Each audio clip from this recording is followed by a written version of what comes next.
Muy buenas tardes, estimados alumnos. Bienvenidos nuevamente al curso, en este caso del siglo XIX, dentro del Diplomado de Historia del Arte. Hoy día vamos a ver el tema de la pintura latinoamericana. Hemos visto la semana pasada el tema de la pintura universal del siglo XIX, bueno, que en realidad se iniciaba a finales del siglo XVIII, donde el neoclásico, el romanticismo y ese realismo final pues tuvieron bastante acogida, ¿no? Fueron los estilos artísticos que marcaron el referente del ámbito visual en ese espacio de esos años, ¿no?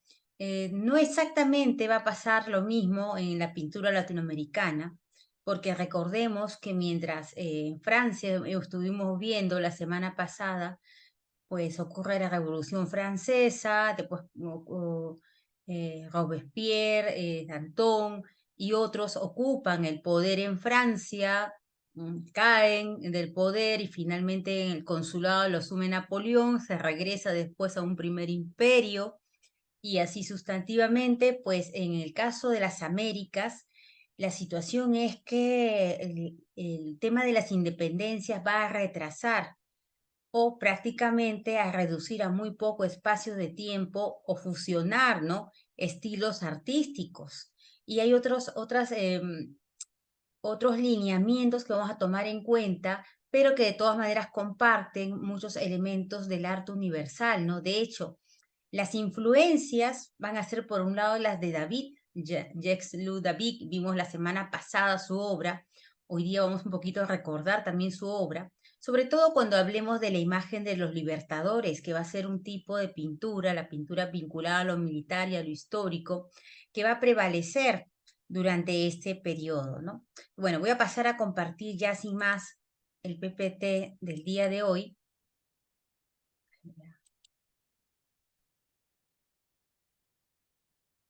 No sé si lo pueden ver, me comentan. Buenas tardes, sí. Sí, sí. Gracias, muchas gracias. Bueno, y en esta primera diapositiva ya estamos viendo algunas de las obras o detalles que vamos a compartir el día de hoy, ¿no? Y pudiéramos pensar que el detalle de la última imagen corresponde a una pintura de David, porque Jacques-Louis David va a tener una gran influencia, como les comenté, sobre todo sobre ciertos artistas a finales del siglo XIX, o sea, pero David, estamos hablando que David su obra es anterior a eso. Pero bueno, David va a tener una presencia, por lo tanto, en el arte universal de primera importancia y en el arte latinoamericano también, ¿no?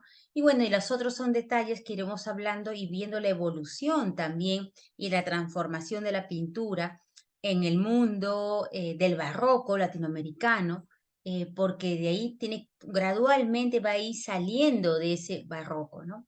Y aquí les presento estas dos imágenes, ¿no? Estas son del siglo XIX, además, ¿no? Bueno, la de José del Pozo es de inicios del siglo XIX, del propio José del Pozo, de finales del siglo XVIII. José del Pozo es un artista que de todas maneras llega al virreinato del Perú y va a seguir por los pedidos, ¿no? Estamos todavía dentro del virreinato del Perú, va a seguir los requerimientos, no solamente de las órdenes religiosas, sino de los privados que solicitan este tipo de obras.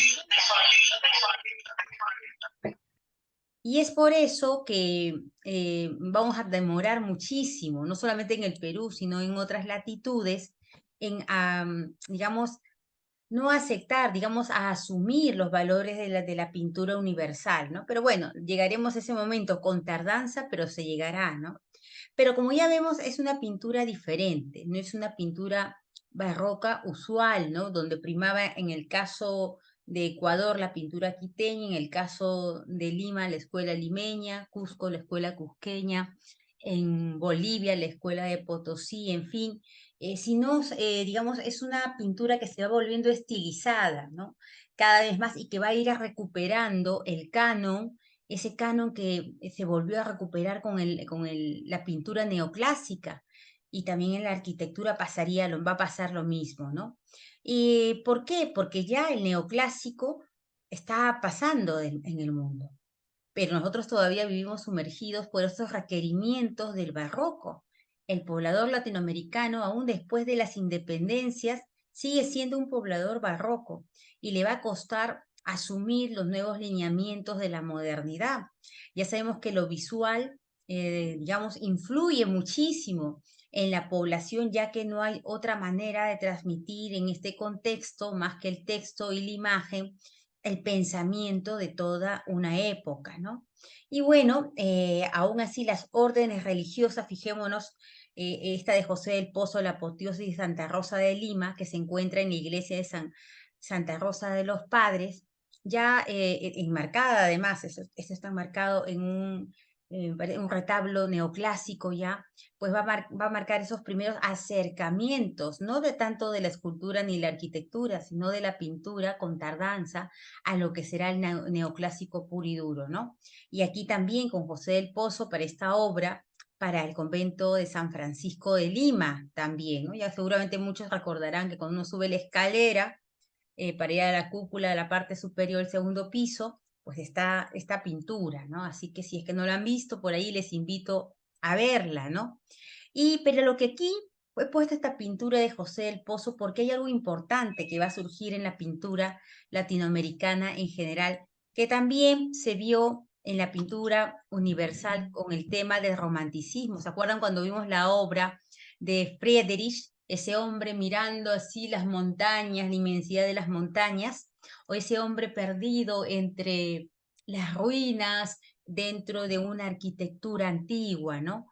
Ya, esa propuesta de Friedrich se va a trasladar de forma particular a las Américas, porque van a retomar los artistas en general el tema del paisaje. ¿Por qué el tema del paisaje? Porque vimos cómo el romanticismo se iba metiendo, el romanticismo de hecho va a ganar más espacio en Latinoamérica que el propio neoclásico. Habrá neoclásico de todas maneras, pero el tema del paisaje es heredero justamente de esa visión romanticista que hemos abordado la clase pasada, ¿no? Entonces vamos a volver a encontrar paisaje, sobre todo, no ese paisaje de reflexión científica que vimos en el Renacimiento, sino ese paisaje de una visión, digamos, ensoñada, una visión simbólica, porque comienzan a haber también los primeros campañas científicas a finales del siglo XVIII, comienzo del siglo XIX, donde se trata de rastrear la flora y fauna de lo que sucede, de lo que crece y se desarrolla en América, y es por eso que el paisaje también va a retomar o como un detalle especial dentro de la pintura en general, ¿no? Un momentito, ya. Y después, claro, vienen las independencias o las revueltas independentistas y se tiene que crear también para los militares y los personajes que están alrededor de las revueltas independentistas y después las primeras repúblicas, una imagen, ¿no? ¿Por qué cada sociedad crea sus imágenes? Y sobre todo las guerras o los cambios políticos van a hacer que la imagen cambie también para la sociedad, ¿no? Entonces aquí tenemos esta primera versión del escudo nacional del Perú, además diseñada por un artista ecuatoriano, Francisco Javier Cortés, siguiendo las indicaciones de San Martín. San Martín no era un dibujante, pero sí una persona bastante creativa porque tiene que crear su imagen, al igual que Napoleón. Cuando vimos a Napoleón, que se rodea de los más grandes artistas y se va a querer ver como el emperador romano, pues de lo mismo, San Martín, Bolívar, Sucre y otros también van a tener que trabajar su imagen y recurren a los artistas para crearse una imagen o también elementos que contribuyan a sostener su poder dentro de estos espacios, ¿no? Donde vemos el tema del paisaje también como punto importante, ¿no? Ese paisaje mostrando siempre América de una manera idílica, idealizada, ¿no? Que era una propuesta en general que venía del viejo mundo, ya desde durante el periodo virreinal, pero que se acrecenta porque hay una búsqueda del Edén todavía en pleno siglo XIX, ¿no? Y entonces vemos que aquí está el escudo, están las montañas, los Andes, el mar, el sol, ¿no? Muy grande además, y hacia los costados, hojas de laurel, ¿no? Y también la llama como símbolo de muchas de estas naciones que se están independizando, y también el cóndor, como estamos observando, ¿no?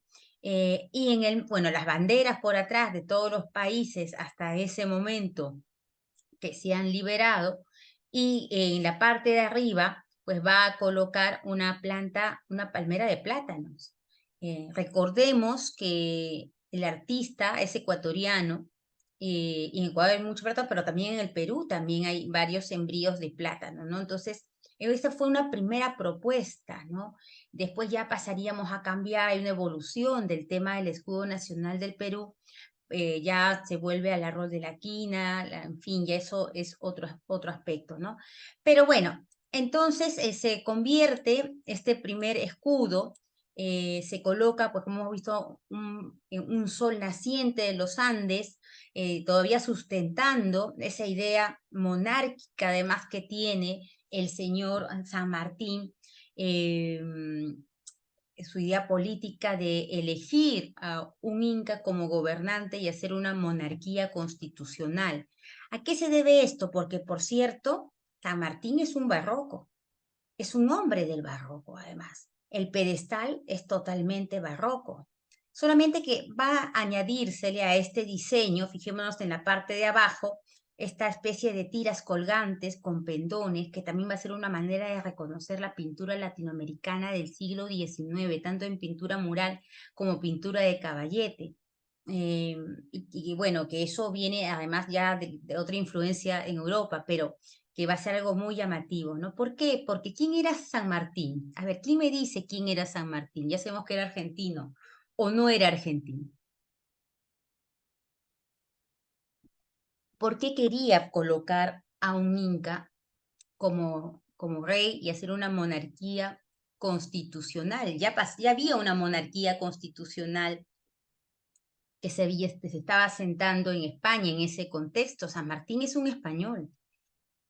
San Martín, sí, sus padres son españoles y él a los 4 años marcha hacia España. De hecho, en la región donde yo viví, en Murcia, en el sur de España, ahí comienza su formación militar, porque ahí está la Armada Española, y lucha por el rey.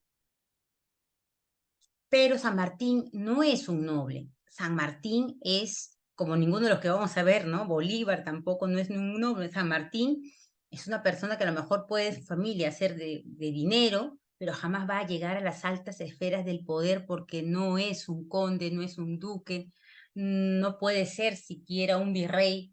Y entonces cala en él además las ideas de la Ilustración, ve lo que pasa en Francia, ve lo que está pasando en Europa, los cambios, y entonces pero él defiende al rey, ¿no? Durante mucho tiempo, y también quiere esa misma figura para las Américas, un rey que mande y no gobierne, y que alguien dirija, por eso se pone como protector después, un civil en este caso, dirija a la política y el gobierno de una nación, como en el caso del Perú, como en el caso de Argentina, y así por el estilo, ¿no? Pero bueno, y es por eso que todavía vamos a tener esa visión de alguna manera monárquica a través del arte, cuando estamos hablando de lo vinculado al tema de las independencias. No así Bolívar. Y por eso la iconografía de Bolívar va a ser muy diferente a la de San Martín también, ¿no? Les voy a pedir que cuiden su audio, estoy que silencio a cada ratito.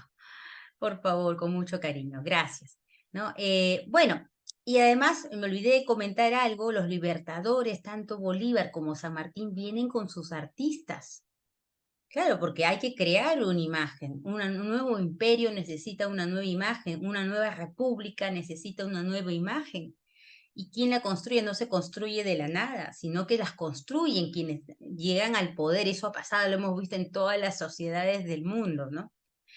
Y entonces va a comenzar a surgir este tipo de pintura independentista, donde vamos a tener como elemento primordial a la alegoría. Sí, ya sabemos lo que es la alegoría, ¿no? Ya vamos a volver a repetir, es la representación de una idea valiéndonos de una forma humana, generalmente mujeres, ya lo hemos visto, ¿no? La alegoría de la justicia, la mujer que tiene la balanza en la mano y la venda en los ojos, ¿no? O también objetos cotidianos, animales, ¿no? O la alegoría de la muerte, la guadaña, ¿no? Entonces, comienza para poder orientar también lo visual dentro de estos cambios políticos importantes. En realidad la pintura latinoamericana se va a valer, ¿no? De algunos objetos y animales simbólicos que reflejen lo que ellos son o lo que simboliza toda una nación. La llama, por ejemplo, por eso es que San Martín utiliza la llama, porque la llama se encuentra en casi todos los países que fue liberando.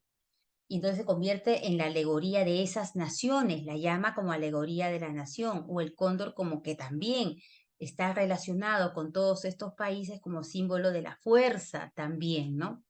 Y aquí tenemos también otro tipo de alegoría, la alegoría de América, que es una de las que va a surgir y va a tener muchísima fuerza, y esta es la alegoría de América de James Grace de Saint-Sauveur. ¿Por qué?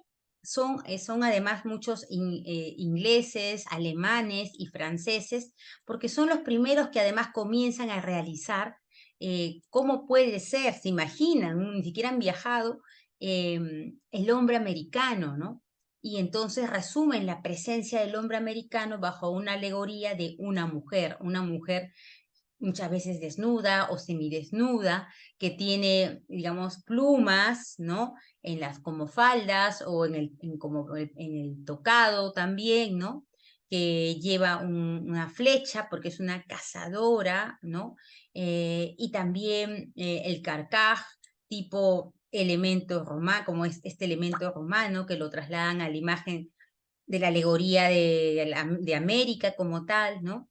Y se va a convertir en el símbolo en general de las nuevas repúblicas que buscan su independencia. Los franceses envían estos trabajos, comienzan a ver las primeras publicaciones también seriadas, y por ahí van llegando este tipo de imágenes que va a calar hondamente en los artistas que llegan con estas expediciones y otros que eran barrocos y que van a tener que pasar a trabajar otro tipo de pintura, ¿no? Esta visión no se la inventan solamente este señor francés, sino también hay otros que comienzan a incursionar en ese aspecto. Quizás uno de los libros más importantes que influyó en el pensamiento y también en la creación de formas visuales en torno a la imagen del mundo americano en general, no solamente desde Haití, también de Perú, ¿no?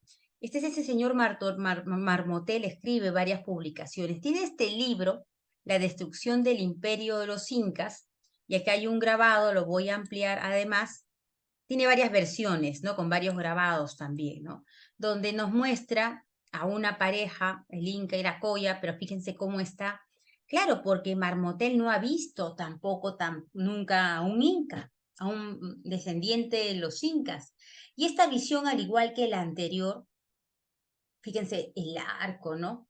Esta hacha tipo romana, nos acerca a esa idea que tiene Luc David, que vimos la semana pasada. Ese recuerdo del neoclásico, de las formas romanas, son las que ellos van a tomar o retomar para construir la imagen del mundo indígena que ha sobrevivido al periodo monárquico barroco, y por eso que lo vamos a tener como diseños y dibujos y pinturas, más o menos que tienen ese prototipo, ¿no? Sigue teniendo un alineamiento neoclásico porque marcan influencia de David, es cierto, ¿no? Eh, ¿Se acuerdan esa pintura, el rapto de las Sabinas?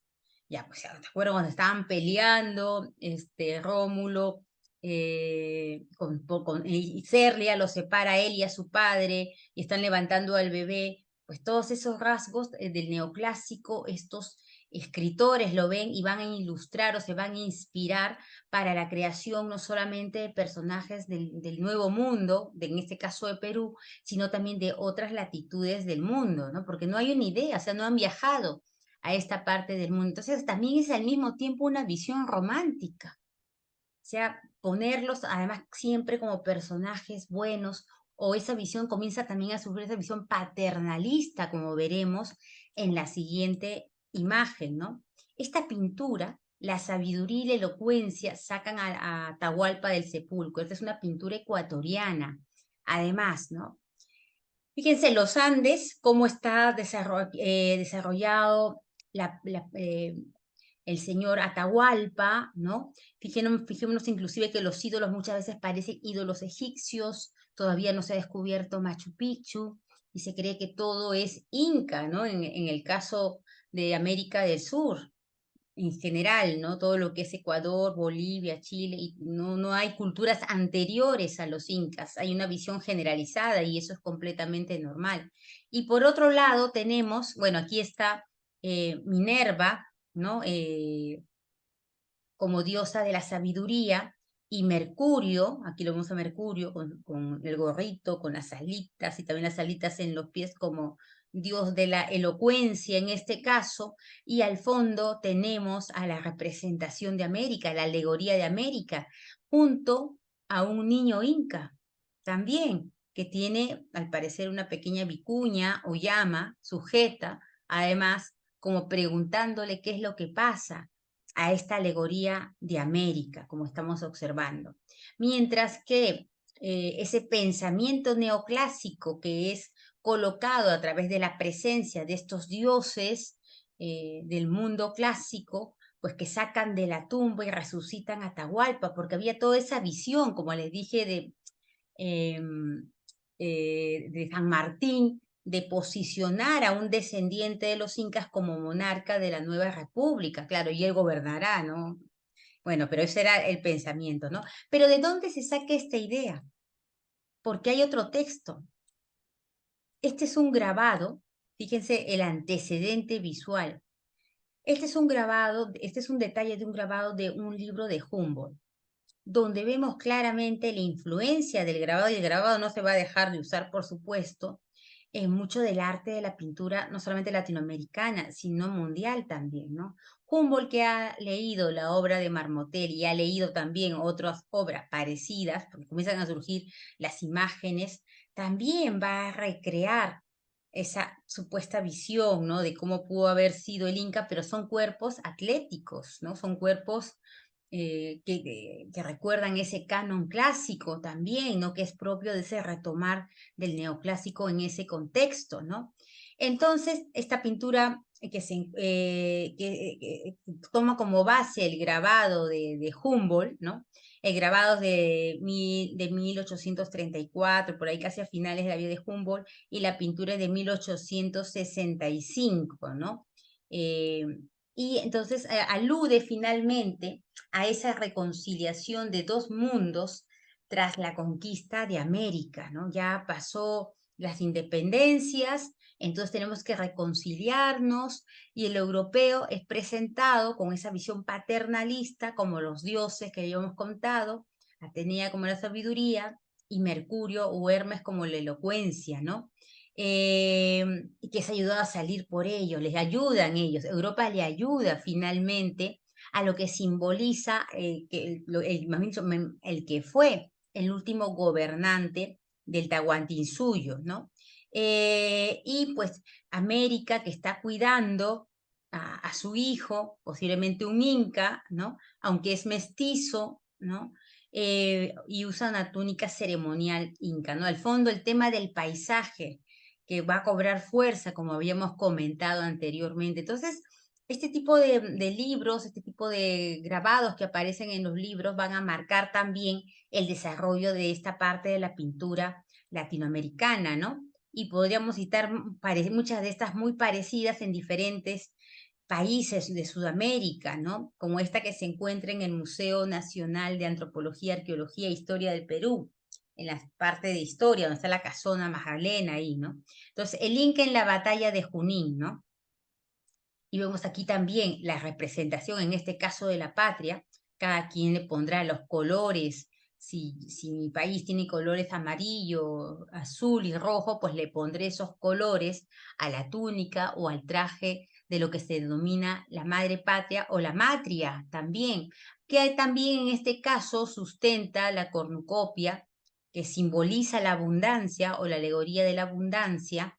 Ahorita vamos a hablar de la parte central que ocurre aquí, y el Inca, que ayuda además a la lucha de la independencia, ¿no? El último Inca, y aquí la fecha del 28 por el 28 de julio de 1821, y al fondo el paisaje y el sol que se está ocultando, ¿no?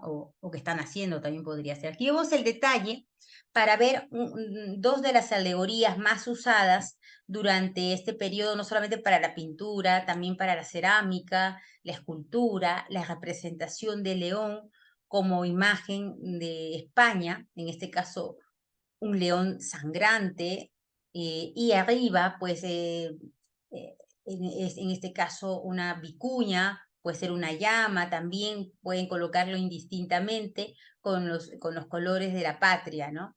Señalando que España es vencida de esta manera por esta trompeta que está emitiendo un sonido por las voces de la ilustración, y por otro lado, por este elemento, este euquérido que representa, en este caso, resume la alegoría del Perú, ¿no? Y España, pues, entonces, casa con la llama se ha salido o ha cortado las cadenas también, luego de una lucha. Vemos aquí también los cañones rotos y cómo está vestido el Inca, además, ¿no? Un Inca con una visión bastante clásica. Quizás la pintura no tenga un formato academicista adecuado, pero trata de vincularse a esa pintura neoclásica que ya hemos visto la semana anterior, ¿no? Y así comienzan a surgir, por ejemplo, este escudo alegórico en honor a Simón Bolívar, ¿no? De estos hay varios, además, ¿no? Y son en realidad pintura de propaganda, ¿no? Hacia los libertadores o hacia la causa de la independencia de cada país, en este caso, ¿no? Y aquí las naciones siempre presentes, el laurel por aquí también, algunos querubines, ¿no? Pero con trompetas anunciando las independencias. Voy a adelantar un poquito más aquí vemos mejor el detalle. Además, aquí está Bolívar, rodeado además de sus principales agentes militares, como Gamarra, ¿no? En fin, ¿no? Miller, Lamar, ¿no? Y otros, ¿no? Y además con esa postura que hemos visto bajo la cual David retrata lo vimos la clase pasada, a Napoleón Bonaparte, porque el alter ego de Bolívar y también de San Martín, como veremos hoy día, es Napoleón Bonaparte, ¿no? En el centro, cada quien se inventa sus propios escudos, el felino sosteniendo una bandera, un arco iris simplificado, ¿no? Las cornucopias, en fin, de la abundancia, nos revelan un tipo de pintura que es hecha por gente autodidacta, además, porque pensemos que en este momento no hay escuelas de bellas artes todavía, pero ya habrá. Y entonces el arte de la pintura nace de quienes tienen cierta habilidad, o sea, son autodidactas, pero que no siguen los rigores de ese modelo tan perfecto que habíamos visto con David, Ingres y otros más la clase pasada. Pero la idea es que estos artistas sí conocen las obras, porque comienzan a llegar muchos dibujos de las obras de estos artistas grabados también. No crean que eso sigue haciéndose. Y aquí lo tenemos mejor, ¿no? Aquí lo tenemos mejor, un poco más detallado, con loas y el gorro frigio, ¿no? Aquí ya lo puse, que representaba a los hombres libres. ¿Dónde surge el gorro frigio? A ver, ¿quién me puede decir? ¿Quién se acuerda? ¿Mm? ¿Por qué simboliza a los hombres libres? Grecia o Roma. Muy bien, en Roma sobre todo, ¿no? Muy bien, porque solamente los hombres libres, o sea, los que podían emitir su voto, además, eh, tenían el derecho de poder portarlo, ¿no? O sea, el gorro frigio es como ese gorro de los pitufos que hay, algo parecido esto. Y ese retomar, ¿de dónde viene? Si es Grecia o Roma, bueno, en este caso es Roma, pero igual podría ser Grecia y Roma, lo va a retomar el hombre del neoclásico. De hecho, David lo utiliza también en varias oportunidades, y también de Lacroix cuando presenta, volveremos a ver la imagen en un ratito, la libertad guiando al pueblo, ¿no? Entonces, ¿por qué? Porque es el mundo del neoclásico es retomar los ideales del mundo de Grecia y de Roma. Y ciertos objetos vuelven a reutilizarse en el siglo XIX o inclusive depende del del espacio geográfico a finales del siglo XVIII, ¿no? O comienzan a ver este tipo de alegorías, el triunfo de la independencia americana, es un anónimo cusqueño, por cierto, del siglo XIX, coronada además por la prudencia y la esperanza, y cada caballito, vemos aquí, 1, 2, 3, 4, 5, 6, representan a las naciones, a las repúblicas nacientes, ¿no? Y entonces vemos a la prudencia, como hemos comentado, ¿no? Ahí está también la esperanza, el ancla, símbolo de la esperanza, también ya lo sabemos, estas alturas, la justicia, porque tiene la espada y la balanza, el escapulario, ¿no? La promesa a Cristo, porque son devotos de todas maneras, ¿no? Y aquí también, pues, la técnica por acá arriba, ¿no? El yunque, aquí está la escuadra, aquí está la paleta de pintura, ¿no? Y así por el estilo, ¿no? Entonces, estas alegorías comienzan a surgir con mucha fuerza porque se necesita recrear el imaginario de estas naciones, estas repúblicas nuevas, ¿no? Aquí está el gorro frigio, también lo que comentábamos antes, el libro de la sabiduría, ahí había dicho las ciencias y las artes también, ¿no? Y entonces comienzan a ser muy requeridas, pero no solamente estas, hay otro tipo de pinturas también, ¿no? Porque aquí tenemos que hablar, antes de seguir, de una de las alegorías más importantes que surgen en el siglo XIX. Esta es la libertad guiando al pueblo de Lacroix, 1830. Le decía lo del gorro frigio, aquí está, la libertad lo está utilizando porque representa a la gente que es libre, como pasaba en el periodo romano, ¿no? Y la alegoría de la madre patria se resume en esta escultura que vemos aquí, en la famosa Marianne. ¿Quién es Marianne para los franceses?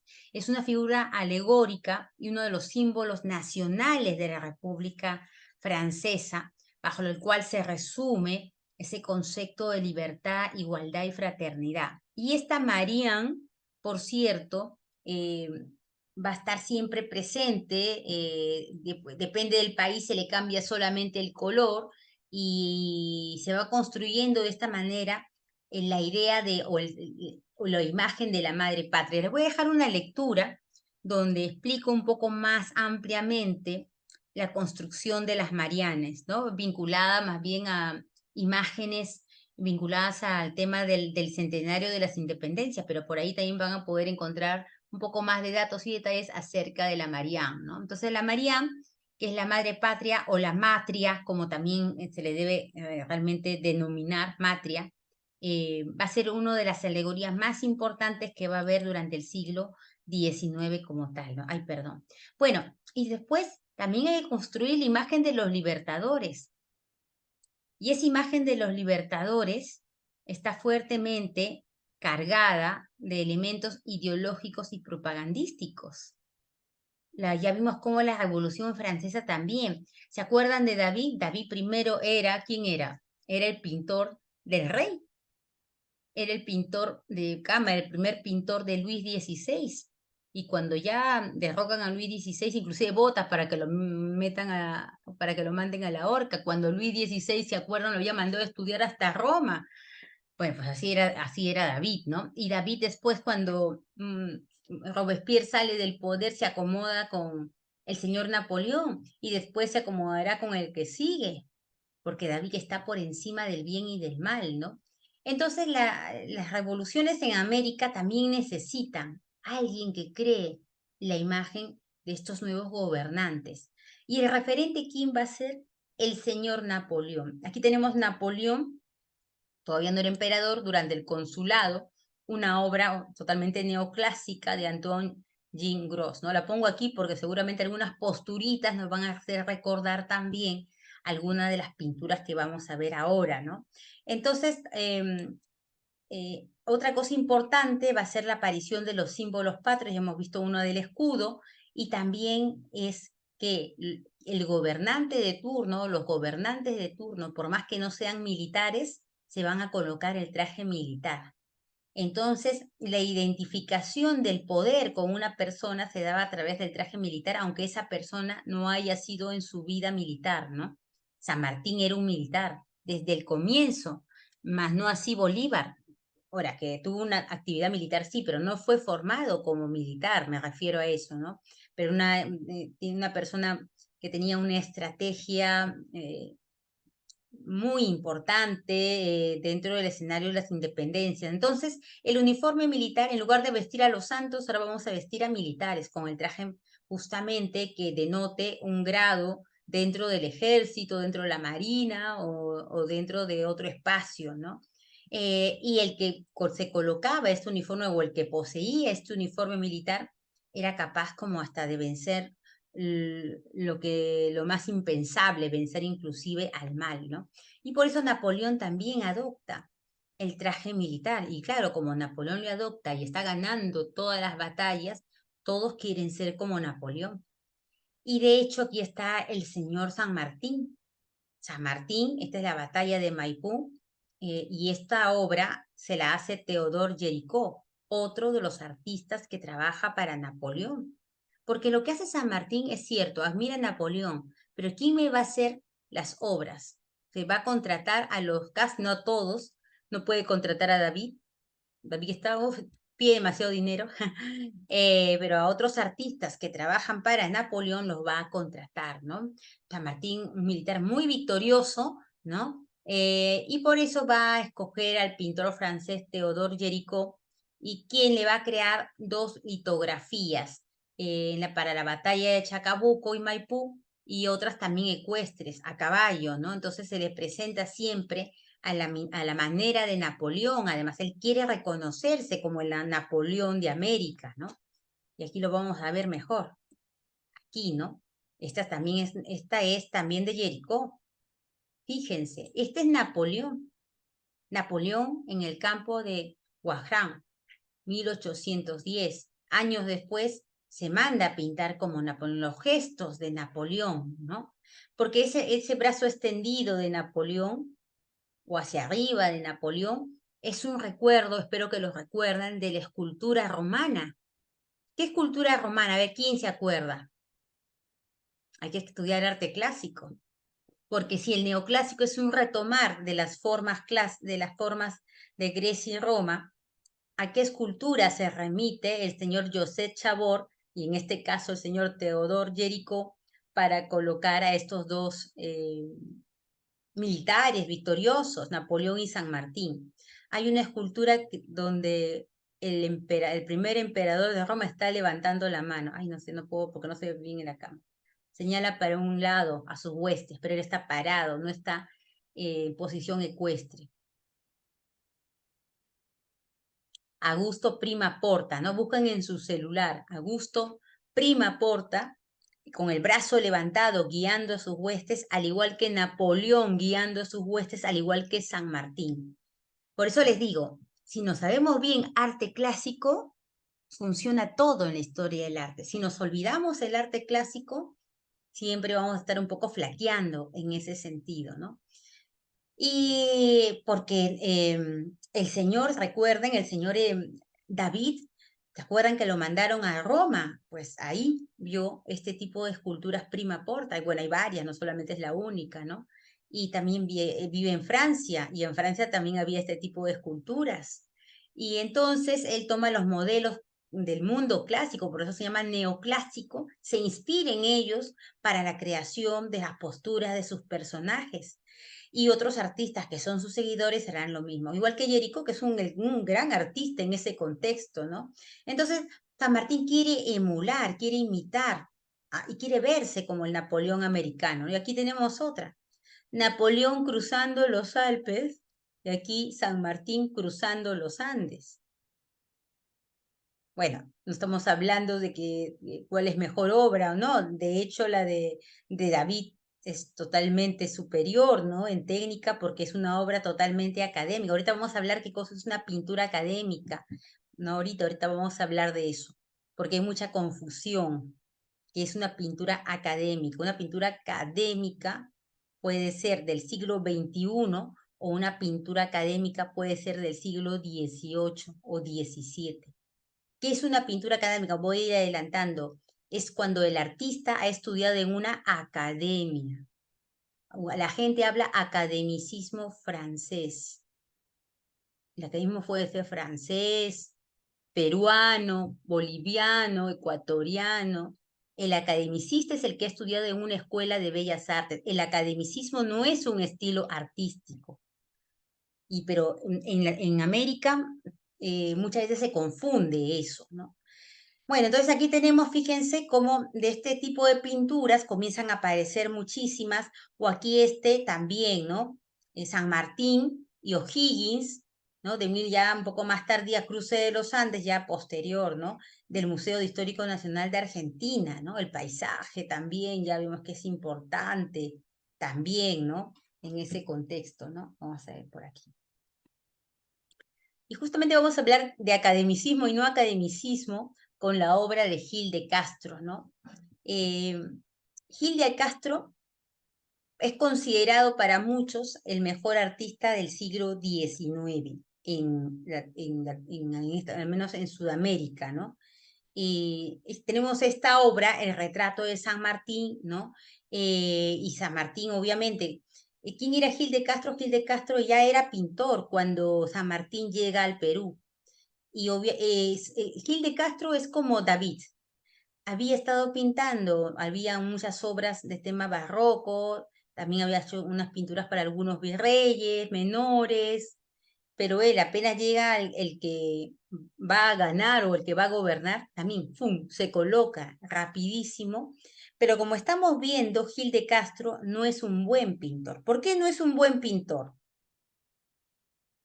No te digo que su obra, una cosa es no ser un buen pintor y otra cosa que su obra pueda trascender o no. ¿Por qué siempre repetimos y decimos que es el mejor pintor, no? A lo mejor tenemos algunos artistas aquí que nos puedan decir por qué Gil de Castro no es un buen pintor.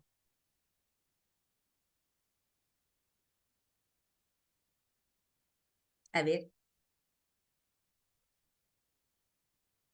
o es un buen pintor. ¿Qué es ser un buen pintor? En este momento, no estamos hablando del siglo XIX. Este es el retrato de San Martín. Y se le va a denominar, mientras van pensando, el pintor de los libertadores, porque claro, va a pintar, está al lado de San Martín, y San Martín pues se retira, ¿no? Uy, me coloco al lado de Bolívar, y así, se va a hacer colocar muy bien, ¿no? Y va a crear esta pintura, ¿no? Y va a inmortalizar a San Martín pero no como va a inmortalizarlo bajo esa influencia estética del militar francés, además, con la mano adentro como Napoleón, como se inventó ese modelo David, lo vimos la clase pasada, ¿no? Y además lo pone con un estatus importante aquí, ¿no? ¿Se acuerdan que David también se veía en su oficina, ¿no? Perdón, David, Napoleón, trabajando, él también se pone aquí con tinta porque tiene que firmar los papeles, ¿no? Se le pone como un militar ilustrado, pero fíjense en este cortinaje. Ya no es el cortinaje rojo del barroco, es cierto, es un cortinaje azul. Estos pendones son clásicos de la pintura del siglo XIX. Estos pendones, estos doraditos que hay, esos pendones son clásicos, ¿no? Le añade eso, sí, ¿no?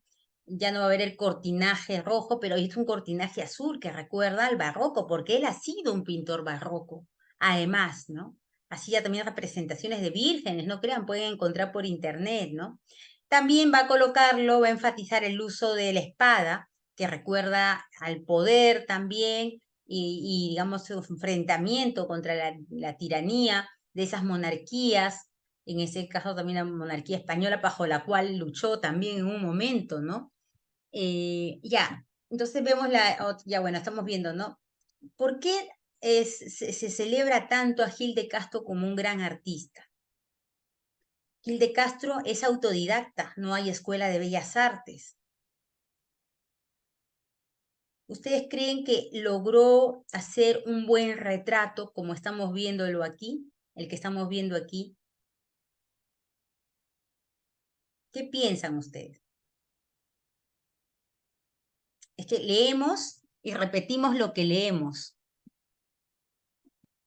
Y un libro no es la verdad absoluta, ni un libro, ni siquiera lo que yo escribo. Siempre todo puede estar, después se puede ir refutando con el paso del tiempo, ¿no? Voy a cambiar mi nombre mientras tanto. ¿Ustedes creen que le salió bien la cara? A ver, ¿se acuerdan las obras de David?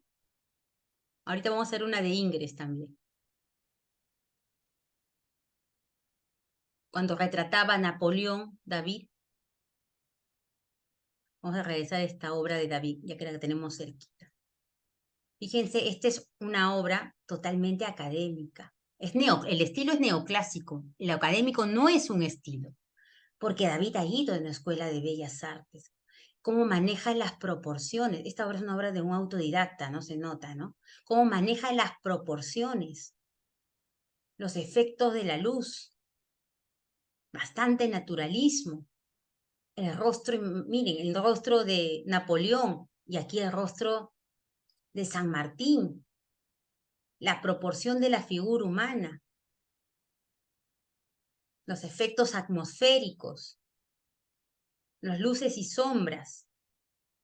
David es un experto porque es un académico, porque sabe muy bien el tema de la perspectiva y todos los elementos que se necesitan para plantear correctamente una obra que puede reflejar la realidad o que se piense que es real. Pero esta obra que está aquí no, porque resuelve muy mal. Gil de Castro en los rostros resuelve muy mal el tema de las manos, el tema de los pies, como lo veremos también, no es un buen artista. Ahora, él tuvo mucha suerte porque se alió hábilmente con la gente que está en el poder. Porque el hacerle un retrato a San Martín, claro, también era el mejor dentro de lo que había, ¿no? No había otro. Entonces, ya bueno, San Martín por eso se va a Europa a buscar a Jericó para que le haga una litografía y otra más, ¿no? Pero así está aquí, además hace varias de estas versiones, no solamente hace una. Necesito al mejor, y el mejor en ese momento era Gil de Castro. No significa de que sea el mejor, el mejor, el mejor del mundo, no. Pero no se acerca ni a David, pero ni a leguas, ¿no? Vamos a ver aquí, acá hay otra también, ¿no? Hay varias de estas versiones, ¿no? Pero lo que sí hace Gil de Castro es trabajar, resuelve mejor los detalles. Fíjense el hombro nada más. No utiliza muy bien la perspectiva tampoco, ¿no? Pero los detalles, ya vamos a ver unos acercamientos de los elementos del traje, quizás sean lo mejor que resuelve, trabaja el señor Gil de Castro, ¿no?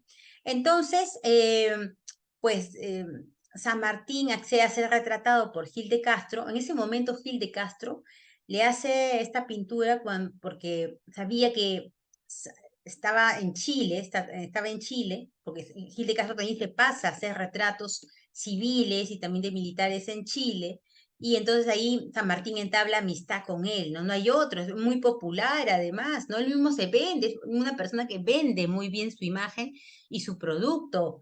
Tampoco hay tantas referencias de David. Él sabe quién es David, pero el pueblo en general no sabe, ¿no? Y entonces, esta es la obra que a esta versión se la lleva inclusive San Martín cuando es exiliado a Europa, ¿no?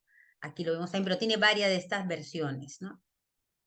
Esta es la obra de retrato de Napoleón, de David. Fíjense la diferencia total, cómo David maneja la luz, la perspectiva, los fondos, los diferentes planos, ¿no? Fíjense cómo trabaja Gil de Castro los planos, todos parecen un primer plano. No hay sentido esa profundidad y elegancia que le otorga a David, porque ya sabemos cuál es la diferencia principal, ¿no? Pero bueno, sin embargo, esta obra va a inspirar muchísimo, no solamente a Gil de Castro, sino también a otros artistas latinoamericanos, porque todos quieren parecerse a Napoleón, ¿no? Y aquí también tenemos este retrato, este es de Gil de Castro. Fíjense cómo resuelve Gil de Castro, ¿no? el tema de la profundidad del piso, este piso ajedrezado, que además le hubiera ayudado, le ayuda mucho. Claro, ponen el piso ajedrezado porque le ayuda a marcar el tema de la perspectiva. Si fuera plano, en cambio el otro, fíjense cómo maneja, aquí están los pies de Napoleón, en un segundo plano está la mesa, en otro tercer plano termina la alfombra, y cómo se nota un naturalismo bien logrado, y aquí no, y eso que tiene este piso ajedrezado, pone el piso plano, ¿cómo lo resuelve? Peor.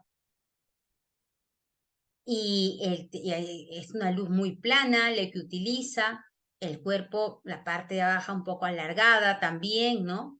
Sin embargo, no es ni una mala, sino que lo que pasa es que no hay otro en hasta que comienzan a aparecer otros, ¿ah? No crean que él va a tener la supremacía durante todo el tiempo, pues, ¿no? Ay, perdón, pero también hay de mujeres. Fíjense esta obra. Esta obra de Marco Salas no es de Gil de Castro. Quien sí resuelve mejor no será un David como el que vemos aquí, pero resuelve mucho mejor. Lo que pasa es que la historia del arte, ¿cómo es que surgen los artistas? Mientras más se hable de un artista, ese artista tiene mayor preponderancia dentro de la historia del arte. Hay un artista magnífico como Marco Salas, si no escribo libros sobre él, siempre será menos que Gil de Castro o otro. Como hay más libros de Gil de Castro, se le ensalza más. Pero hay muchísimos artistas de este periodo que desgraciadamente su luz, su trabajo ha quedado deslucido ante un artista que sí, que sabe rodearse del poder, ¿no? En ese sentido, es mejor hasta que David, ¿no? Pero, ¿no? Hay muchos otros artistas, ¿no? Y aquí tenemos a Manuelita Sáenz, la libertadora, ¿no? O la amiga, la amante de Bolívar también, ¿no? Que se le otorga aquí el grado del Sol también por sus servicios a la patria, ¿no? Esta se encuentra en Bogotá para quien quiera alguna vez observarla y verla, ¿no? Es de 1822. Fíjense cómo, ya es más neoclásica, el fondo más neutro, cómo si logra trabajar el artista los fondos. Las transparencias quizás no sean las más adecuadas, pero sí el resto está mejor logrado. Pero hay que decir las cosas como son. Repetimos, así el más grande artista. Bolívar también comienza a tener y comienza a impulsar también, porque se rodea de un montón de artistas, sus propias alegorías. Y él aún más, que no solamente quiere verse como militar, sino como el fundador, ¿no? El fundador de americano en general, ¿no? Entonces se trata de difundir este tipo de alegorías, presentando a Bolívar con una vinculación divina, ¿no? Aquí tenemos la alegoría de América, la alegoría de estos indios supuestamente también americanos, todos muy blancos de todas maneras, porque tienen esa visión todavía que vienen en estos libros de Europa que hemos comentado ya anteriormente, ¿no? Eh, y bueno, pues, y además quiere verse como ese personaje que emancipa no solamente las diferentes naciones americanas, sino que crea una hermandad y busca una unidad, su propuesta crea una unidad, ¿no? En América, ¿no? Y comienza a propiciar este tipo de imágenes, ¿no? La hermandad entre criollos, mestizos, indios y en fin. Muy astuto Bolívar, ¿no? Un hombre muy inteligente además, ¿no? O como esta imagen que tenemos aquí, ¿no? Él ya había mandado hacer un montón de estas alegorías, fíjense, abrazando, como protegiendo a América. ¿Y cómo es esa América? Una América, sí, está bien enjollada, vestida, ¿no? Es una matria también esta versión americana. Tiene la túnica blanca, en este caso también el color rojo, presumiblemente matria peruana, ¿no? Aquí tiene una palmera, fíjense, el plátano está aquí presente. ¿Por qué? Porque, como les dije al inicio, se pensaba colocar a la palmera como la planta símbolo, o sea, la palmera, el plátano, el símbolo americano. Pero bueno, eso fue perdiendo terreno a lo largo, ¿no? Del desarrollo de la imagen de las Américas, ¿no? Eso sí, la cornucopia presente vinculada a la riqueza de América, ¿no? Pero fijémonos cómo esta es una obra de Pedro José Figueroa, que también se encuentra en Bogotá, del año 1819, que tampoco resuelve muy bien. Mejor así resuelve la representación de esta representación de América. Pero fíjense cómo es Bolívar, porque hay otra cosa que nos vamos a dar cuenta, los diferentes rostros de Bolívar. Porque ¿quién era Bolívar? ¿Quién se acuerda? ¿Quiénes eran sus padres de Bolívar? Los padres de San Martín, los dos eran españoles. San Martín nace en Argentina, pero a los 4 años va a España. ¿Y Bolívar? ¿Quiénes eran sus padres?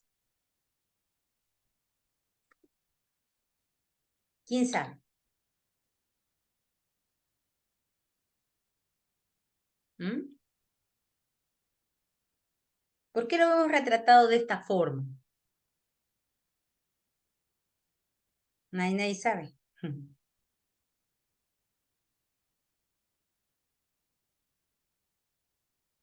Fíjense que, sin embargo, hay una influencia todavía en esta pintura de la obra de David, porque David, ¿se acuerdan cuando pintaba a Napoleón en su... Vamos a retroceder rapidito para que lo vean. Aquí está. Cuando pintaba aquí a Napoleón, David, con los libros trabajando hasta tarde, ¿no? ¿Cómo se llama?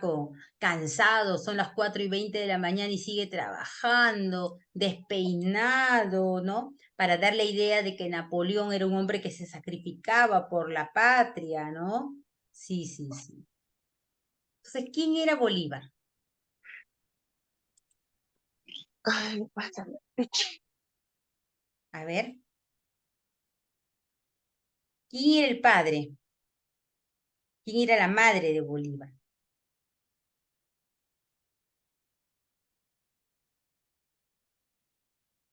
¿Mm? Nadie. Cuando hablamos de temas de retratos, siempre hay que buscar la genealogía, al que le interese el tema del retrato de cualquier periodo, ¿ah? No solamente del siglo XIX, hay que buscar el tema de las genealogías. Porque las fisonomías, ya que todavía no tenemos una fotografía, a menos que tengamos ya a partir de 1839 surge el daguerrotipo. Al Perú, por ejemplo, llega el daguerrotipo en 1842, ¿no? Vamos a tener que tratar de rastrear para saber cuáles son los orígenes del personaje. Bolívar era un hombre que tenía rasgos mulatos, que los trata de ocultar, pero no siempre los va a poder ocultar. Además, y de hecho, Sucre también se parecía un poco a él, y a Sucre jamás le quiere que lo retraten cuando al menos estuvo trabajando con él de frente, que lo pongan de perfil. ¿Por qué? Porque a través de la imagen van a hacer varias versiones, fíjense, y van a vender su propia imagen a otras partes donde es llevada la pintura. Bueno, siempre con traje militar, triunfador, ganador, cansado, agobiado, porque está luchando, porque está la espada también, por la defensa americana. Por eso se manda a retratar así, con los ojos así como cansados, me ha amanecido, ¿no?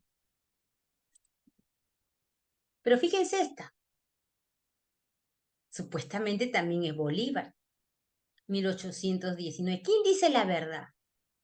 ¿Cuál es el verdadero rostro de Bolívar? Este es Leclerc, ¿no? Muchos artistas franceses, británicos, ¿no? Bey también van a realizar litografías, grabados, ¿no?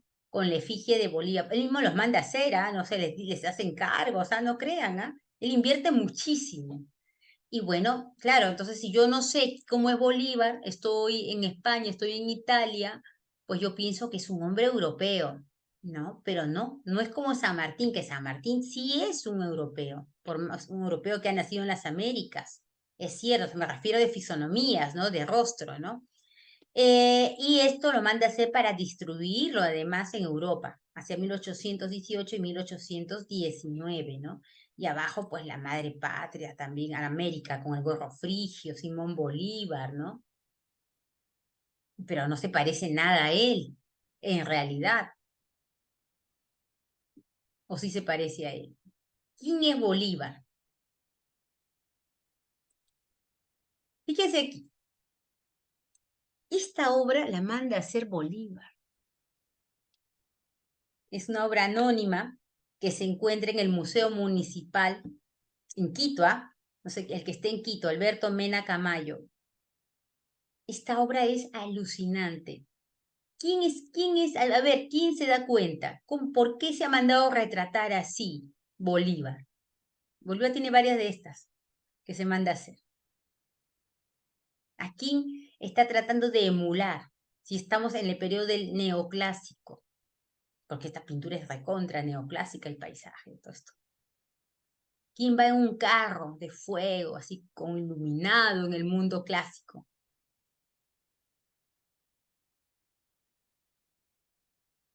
Como Apolo. Hermes. No, Hermes tiene el gorrito con las alas, ¿no? Es otro, como Apolo, ¿no? Vamos a ver por qué pasa esto. Y fíjense cómo se pinta además el rostro.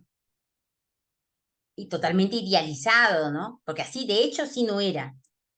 Este es Napoleón entronizado de Ingres. Ingres, recuerden, es el ayudante de David. Ingres le ayuda a David a hacer ese, y junto con Debord también le ayudan a hacer esa famosa pintura, la coronación de Napoleón, ¿no? Ya, esa pintura gigante que vimos, ya. Pero él le manda también a Ingres a ponerse como un emperador romano. De esta tiene varias versiones Napoleón, como emperador, como dios romano, ¿no? Debía haberse quedado e insistir. Entonces, obviamente que Bolívar lo sabe. Bolívar lo sabe, está siguiendo, ve todo lo que hace Napoleón y quiere ser como Napoleón, igual que San Martín. Bueno, San Martín ya se había retirado para este momento, ¿no? Pero fíjense cómo construyen su imagen, a lo que voy, ¿no? Una imagen construye o destruye imperios, repúblicas y naciones. Quiere verse como un dios Bolívar. Lo hemos visto como ese dios protector de América, como ese dios que defiende las divinidades. El ego de Bolívar es muy grande. El de San Martín también, solamente que no tuvo tanto tiempo, ¿ah? Pero sí quiere ser como Napoleón, igual San Martín.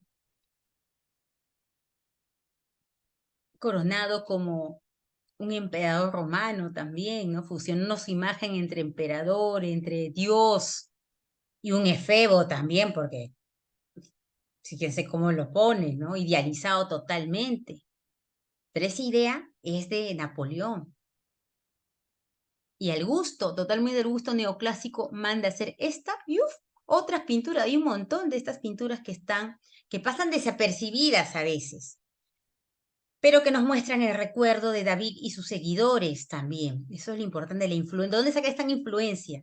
Porque hay que leer y hay que buscar las obras de David, de Ingres y los seguidores también de Jericó y en fin, de toda esta gente de este periodo. Busquémoslos y vamos a encontrar los modelos parecidos, los antecedentes visuales. Por eso les decía que a veces el significado no lo es todo. La forma nos ayuda a entender el significado si la sabemos rastrear, si sabemos encontrar el antecedente visual, ¿no? Fíjense esta, qué diferencia, ¿no? Voy a atravesar este, uy, acá todo así pues como un dios, ¿no? Hermoso. ¿Y aquí qué pasó? Este es un retrato de 1821 del pintor Jaime Joaquín Santibáñez. Pintado del natural, ¿qué significa? Que Bolívar posa. Quizás este sea el retrato más próximo a Bolívar. Y hemos visto todas las otras caras que tuvo Bolívar, ¿no? Pero las otras trata de verse idealizado. Paga para verse idealizado, también hay que decir la verdad. También no crean, Napoleón también le habrá dicho a David, corrige acá, no crean que solamente lo va a hacer Bolívar, ¿no? Como militar, como si estuviera en las nubes, como si fuera un dios, ¿no? El cóndor por un lado. Fíjense aquí esta escultura tipo romana en un pedestal, se pone en un pedestal, todavía no ha fallecido, y se pone en un pedestal como si fuera una escultura clásica romana, como si fuera el Augusto, ¿no? César, el Augusto, ¿no? Las montañas, Dios santo, se pone como un dios.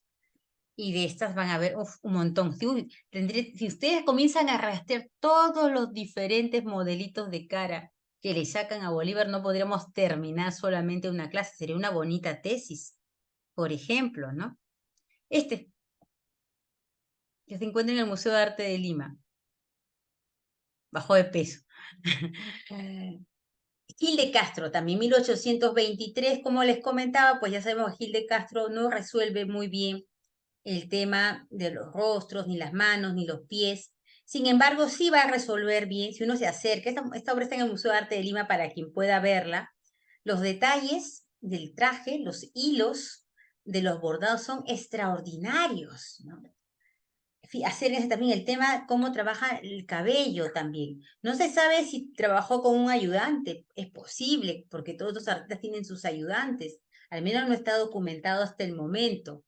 Pero si tuviera un ayudante, habríamos que rastrear qué cosa hizo Gil de Castro y qué cosa hace el ayudante, porque el tema de los detalles de los trajes, sobre todo de los bordados, es extraordinario. Eso sí, no podemos dejar de llamarlo. Pero el tema de la composición del cuerpo humana, el tema del acabado del rostro, pues le sale cada cosa diferente, ¿no? Y también, fíjense, aquí se ve un poco más natural de lo que era, ¿no? Pero como se hacía hacer, mejor dicho, ¿no? Entonces, Bolívar era un hombre que así jugaba con esa parte también ambigua a veces, cuando quería apoyarse en otros grupos. Depende, se apoyaba y mostraba una imagen pues como la que vemos aquí, con ligeros rasgos también afroamericanos, ¿no? No como la anterior, que era más evidente. De todas maneras lo blanquean siempre, aquí. Este también es de Gil de Castro, ¿no? Está en la Casa de la Libertad, es en una versión que hay en Sucre, en Bolivia, por si acaso, ¿no?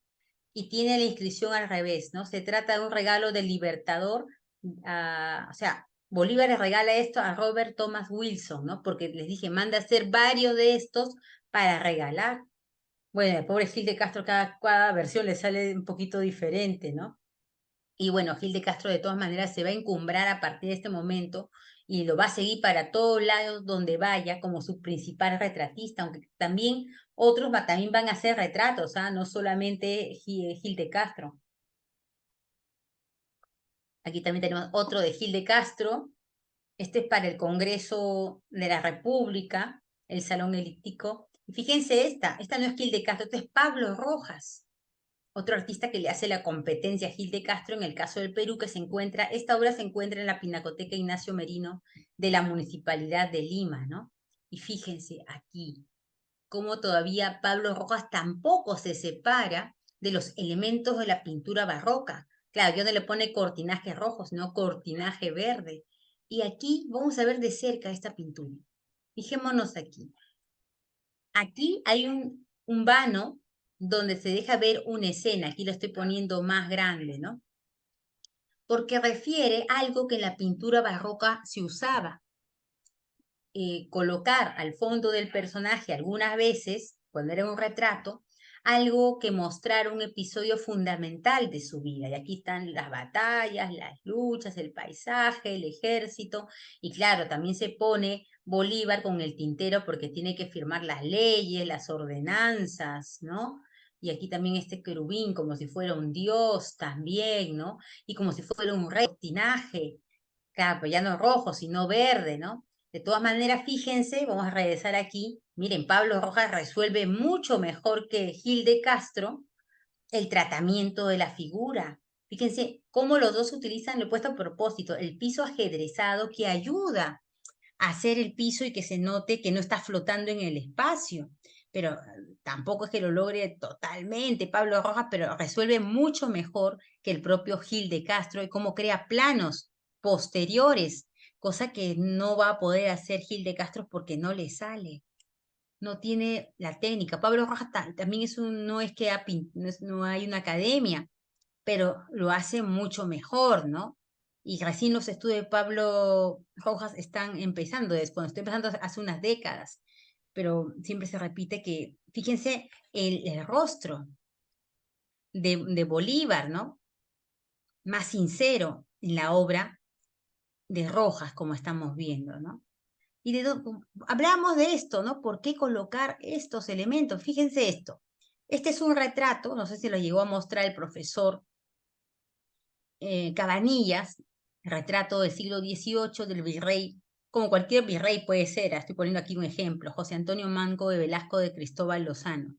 Y acá al fondo, pues había habido un terremoto, la catedral se había destruido, aquí está la cartela, y entonces su obra fue la reconstrucción de la catedral, ¿no? Y aquí en el caso de Bolívar, su máxima obra, ¿cuál va a ser? La lucha por la independencia, en este caso del Perú. Y en ese sentido, ¿no? En ese sentido, pues todavía el señor Pablo Rojas mantiene elementos, arcaísmos del barroco. No significa que esté mala, los arcaísmos no desmerecen ningún tipo de pintura porque hasta Miguel Ángel también lo hacía, ¿no? O sea, eso no tiene nada que ver, pero son arcaísmos, o sea, son recuerdos de un estilo pasado que se mantienen en el estilo presente. Y por eso es que todavía se siguen apegando muchos de esos artistas al modelo barroco, ¿no? Pero qué diferencia también con Cristóbal Lozano y Gil de Castro, ¿no? Esta es la obra de Cristóbal Lozano con Gil de Castro, pues hay una diferencia total, ¿no? Esta obra también también de Gil de Castro, fijémonos, aquí ya un poco mejor el tema de la perspectiva en el piso, aquí está todos los detalles, Libertador de Colombia y del Perú, estas cintas que les había hablado, que son características de la pintura del siglo XIX, los detalles, sí, eso sí es importante, la pose napoleónica, que es clásica también, ¿no? Del periodo, el mundo, porque él es un conquistador del mundo. Ya sabemos que los atributos, los elementos asociados al personaje, siempre nos marcan las intenciones del mismo, porque la intención de Bolívar, ya sabemos, era unir todo en la Gran Colombia, ¿no? Venezuela, Colombia, Ecuador, Perú, Bolivia y en fin, ¿no? Y esa era su intención. Y también la tinta, porque claro, la espada, porque él manda, él gobierna, él dirige los ejércitos, pero también la vida, ¿no? Y aquí quizás ya esto es más posterior esta pintura que vemos aquí, el rostro de Bolívar, ¿no? Un poco más naturalista, ya no tan idealizado como al inicio. Pero Gil de Castro tiene muchas deficiencias en el tema de la representación de la figura humana, en el tema del acabado final también de las fisonomías, de las caras, ¿no? Como esta de aquí, ¿no? Esta obra que es tan celebrada, que es celebrada, eso sí, porque son obras que documentan un momento histórico o a personajes. Eso no tiene nada que ver. Una cosa es el contenido y otra cosa será la propuesta del estilo o cómo resuelve la estética o cómo resuelve la complejidad de la forma humana, los objetos que están ahí, ¿no? Y esta es una obra, ya que les he dicho todo eso de Gil de Castro, vamos a ver elementos en esta pintura entre todos, reconocer características de la obra de Gil de Castro, porque hay muchos seguidores de Gil de Castro también. Gil de Castro hace mucha obra en Chile también, manda obra para Bolivia también, José Olaya Balandra, 1828, ¿no? Y esta es la única pintura documentada de José Gil de Castro que representa un personaje popular porque siempre va a pintar a gente de la élite del país correspondiente o también va a pintar a militares, ¿no? Como, bueno, y aquí tenemos a José Olaya Balandra, un poquito para los que no conozcan la historia de José Olaya, porque no todos son de Perú. José Olaya es un pescador que durante el periodo de la lucha independentista, está en la parte de Chorrillos, un balneario en el litoral peruano, lleva correspondencia nadando de un lado a otro, ¿no? Hasta que lo pescan y bueno, lo matan después, ¿no? Para resumir un poquito la historia, ¿no? Sufrió mucho martirio y pues declarado héroe de la patria. Ya, muy bien. A ver, ¿qué características vemos aquí de la obra de Gil de Castro? Que hemos visto, aquí tiene algo inusual que no es de Gil de Castro, pero que hemos visto las demás cosas en las anteriores pinturas, en ese caso de militares, ¿no? A ver, ¿quién me puede señalar? ¿Cómo yo sé que, no sé, no dice nada Gil de Castro, pero cómo yo sé que esta obra es de Gil de Castro? Si no, imaginemos que no tiene ninguna firma.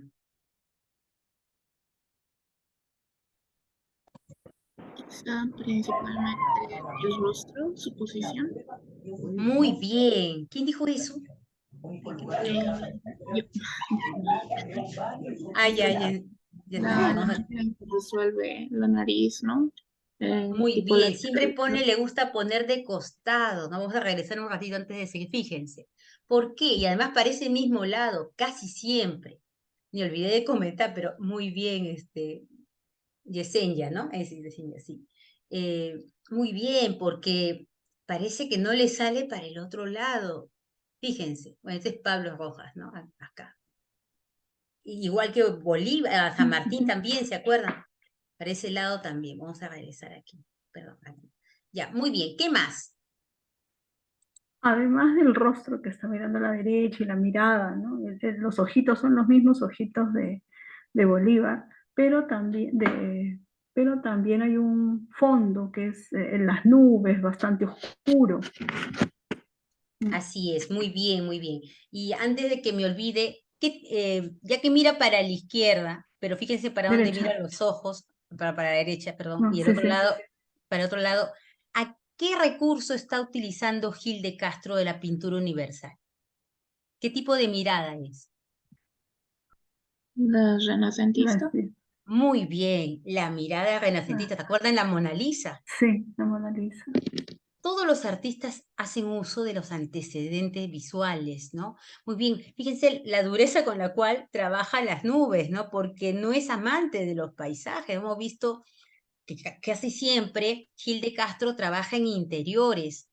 Y esta obra, pues, es un poco inusual el tratamiento, porque claro, tiene que ubicar al personaje supuestamente una tesis que se publicó, no, disculpen, no me recuerdo ahorita en este momento, no se me ha olvidado el nombre de la autora, pero la pueden encontrar por internet. El retrato, justamente sobre este retrato hace la tesis, se me ha ido el nombre, perdón. Es el paisaje de Barranco, ¿no? De Barranco, y por ahí está Chorrillos, donde él trabaja como pescador, pero también lleva las cartas, ¿no? A ver, ¿qué otra cosa más hay?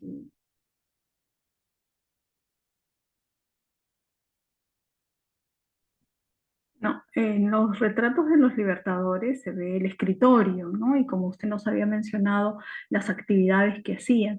Aquí él era pescador, ¿no? Se ve, como usted dice, el barranco, ¿no? Pero se ve una cartela muy barroca, ¿no? Donde un poco se habla sobre la historia de José Olaya, ¿no? Que Muy bien, ¿qué la tenemos tiene que ser agrandada. la cartela en el siglo XIX si la cartela es del periodo barroco? Bueno, bueno, de todas maneras no hay que desmerecer por esto porque a veces la cartela en este caso ayudaba a poder entender de una manera didáctica la historia del personaje para quien no lo conociera, ¿no? Pero es un elemento de un estilo pasado que, como ya les dije, se va a seguir reutilizando, no solamente por Gil de Castro, sino también por otros artistas, un arcaísmo estilístico, como se llama, ¿no? Y claro, Bolívar y el otro estaban con la tinta, con la pluma para escribir. ¿Y esto? ¿Qué es lo que él lleva en cambio, en la mano? Eso no es la correspondencia que él llevaba, ¿no? Muy bien, ¿no? El atributo lo coloca él en las manos, ¿no? Esto parece barroco más que, en algunos momentos, más que siglo XIX, ¿no? ¿Qué más? ¿Qué más? Hay algo también que utiliza mucho Gil de Castro y también Pablo Rojas. La cinta en la parte superior, ¿no? Está Muy hablando, bien. Estas sí. cintas son clásicas, eso sí, del siglo XIX, ¿no? Muy bien, pero ya, bueno, y aquí pues lo vemos como es un pescador del siglo XIX o del siglo XXI. Es así como está. Allí parece que recurre al romanticismo, ¿no? Porque un pescador y encima que él nadaba de Chorrillos al Callao llevando esta correspondencia, no iba a estar tan elegantemente vestido, ¿no? Me pareciera que hasta Efectivamente. la camisa tiene, no sé, parece encaje, ¿no? Necesitaría verla más de cerca, pero pareciera que tiene algún volado, Sí, ¿no? está en el Museo Nacional de Adelante. Arqueología y Sí, sí. Antropología. Y esto ¿saben lo que pasa? Que hay una constante dentro de los artistas autodidactas. No solamente en Gil de Castro. Si ustedes ven artistas autodidactas de Ecuador, de Bolivia y Chile, quizás no resuelvan muy bien el tema de la figura la fisonomía. Entonces ellos ganan en otra cosa. Porque fíjense cómo resuelve los pies. Horrible. No les salen bien los pies en una parte, ¿ya? Pero bueno. Entonces ellos lo que dan primacía es algo que pasaba en la pintura barroca latinoamericana en general, ¿no? Donde el sentimiento está por encima de la forma, inclusive hasta encima del significado. O sea, lo que la pintura de la escuela cusqueña, ¿no? O quiteña o potosina, de la última etapa, que hay bastantes libertades, ¿no? Pero el sentimiento que evocan este tipo de pinturas, que es más cercana al público, es lo que conquista la atención del público. Si fuera académico, imagínate que hubiera hecho esta pintura académica como David. Entonces, el pueblo se siente un poco alejado. No sé si es la intención o no la intención de Gil de Castro, porque tiene algunas pinturas que parece que se esforzó, como veremos ahorita, ¿no? Pero en la gran mayoría es bastante deficiente en el tema, pero él conquista con otros detalles, ¿no? Los detalles, por ejemplo, del traje, que tú te comienzas a centrar, como dice su compañera, el encaje que tiene aquí. Si ustedes ven de cerca la pintura, esta parte del encaje del cuello, cómo la resuelve de una manera magistral, ¿no? El pañuelo, esos detallitos. Claro, ningún pescador, ni aunque ya se presente a la reunión formal del año de su compañía, va a vestir así, ¿no? Pero bueno, lo idealiza además, ¿no? Lo idealiza. Igual que ha idealizado a los militares que ha retratado, porque él no es militar, entonces le tuvo que poner un traje donde deslumbre y que al mismo tiempo sea reconocida su habilidad, su función y todo, ¿no? Muy bien. Pero vamos a fijarnos en esta de aquí. Esta es doña Francisca de Paula Urreola de Ovalle, esto está en Santiago de Chile, ¿no? Mire, las transparencias, que es lo que mejor hace, es increíble lo que hace Gil de Castro. Y eso en general, los que son autodidactas, les pasa eso, se esfuerzan en los detalles porque no les sale muy bien ni el rostro, ni las posturas, sobre todo los pies sale muy mal, ¿no? Pero siempre pasa lo mismo, ¿no? Los detalles van a lograr mejores efectos que en la composición general de la figura humana, ¿no? El cuello, la cabeza es muy pequeña en comparación del cuerpo de la mujer si se parara, pero los detalles que tienen son realmente así excelsos, ¿no? Las joyas, las transparencias, el tema de las metales es muy difícil de lograr, y en este caso Gil de Castro sí lo logra hacer, ¿no? Pero después, vamos a ir ya a esta última parte, después ahí surge, ya hemos visto cómo cierto costumbrismo se ha ido metiendo en ese tipo de pintura, pero hay otro costumbrismo, ¿no? Un costumbrismo ya eminentemente romántico, ¿no? Vinculado a lo pintoresco, episodios de la vida nacional, poco a poco va a haber una tendencia al realismo, a los aspectos sociales, ¿no? Y bueno, y también porque muchos diarios y revistas comienzan a llegar donde se muestra la obra de Goya y de otros costumbristas, y aquí también queremos hacer nuestras propias imágenes de costumbres, y además que esas imágenes son solicitadas por Europa porque el europeo quiere saber lo que pasa en el otro lado del mundo, ¿no? Y viceversa, ¿no? Y vamos a ver, por ejemplo, esta vista es de Guayaquil. Comienzan a llegar los pintores, los famosos viajeros o cronistas viajeros, pero que al mismo tiempo estos cronistas viajeros, pues no solamente escriben, sino también van con sus ayudantes o ellos mismos pintan acuarelas, sobre todo, obras que enmarquen el panorama de lo cual están describiendo, el artículo que están haciendo. Como este es Ernest Charton, de 1849, ¿cómo era Guayaquil? ¿Hay alguien de Guayaquil acá o alguien ha ido a Guayaquil?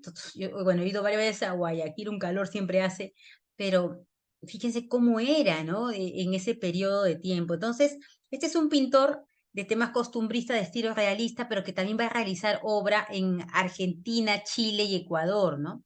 Y eso, ¿no? Conocer la geografía, el paisaje en un sentido científico, diferente al del Renacimiento, sino también buscan poder establecerse, en fin, hacer negocios y quieren conocer, porque no hay otra manera, no hay televisión, no hay nada, ¿no? La fotografía todavía iba a demorar en entrar, ¿no? como estamos observando, ¿no? Pero que se muestran a los personajes, cómo era la gente. El público europeo quería saber cómo vivía la gente en las Américas y el público de las Américas quería saber todo, cómo vivía la gente, las fiestas, los festivales, todo. Entonces era un interés mutuo y constante. Entonces hay un gran apogeo de este tipo de vistas, ¿no? Vistas nacionales, ¿no? O como esta de aquí de Mauricio Rogendas, la Plaza Mayor de Lima, de 1843, ¿no? Que está la catedral además, ¿no? Entonces ya más o menos sabemos qué periodo de las diferentes tapadas, pero que también nos muestra cómo se mezclan en conversación y intercambio, porque todo era como un mercado aquí, los negros, los mestizos, los blancos, los militares, aquí toros, los anuncios, también como por qué se utilizaba el color, por qué o mejor dicho, la presencia de balcones con esta tonalidad verde, que ahora ya prácticamente hay muy pocos de ellos, la pileta, aquí estaba también hacia un lado, y cómo era transitar por esa Lima de 1843, había pasado poquito más de 20 años, ¿no? De la proclamación de la independencia nacional, ¿no? Y la gente cómo mira a las otras personas aquí, la sequía, esta es la sequía de Lima, ahí se botaba el desagüe, era basura, y también pues si había un perro que se moría ahí nomás, ¿dónde lo vas a botar? Bueno, así era la vida, ¿no? Así era la vida, pero que nos muestra, en este caso, porque ellos no tienen ningún interés más que documentarlo y enviarlo después para venderlo, ¿no? Entonces no mienten, o sea, su mirada es muy igual que la anterior, es una mirada mucho más sincera de esas versiones idealizadas que se hicieron durante el periodo barroco o anterior, o lo que pudiera realizar un peruano o un ecuatoriano o un chileno, porque seguramente yo voy a mostrar o quiero mostrar lo mejor que tengo, en cambio no, el otro muestra las cosas como son, porque si no, no vivo ahí. Y Rogendas hace obra en Brasil, hace obra en Bolivia, Ecuador, en Chile también, ¿no? O esta es la Plaza del Mercado también, ¿no? Entonces nos muestra cómo era la vida, así peleándose, jugando, divirtiéndose, enredado, ¿no? Y también hace obra en Haití, en México, en Uruguay, ¿no? Es un artista, es un acuarelista, la acuarela seca muy rápido, lo cual le permite documentar, ¿no? Diversas escenas y episodios con esa visión romántica, ¿no? Porque esto es el romanticismo también, no solamente el amor, sino ese deleite, ese placer por observar a la masa que se conjuga, conversa, dialoga, come, compra, y frente a la construcción arquitectónica y un paisaje que le ofrece un contraste de tranquilidad en ese sentido, ¿no? O este paseo en la Alameda de Rima, ya surge la fotografía, habíamos comentado también, ¿no?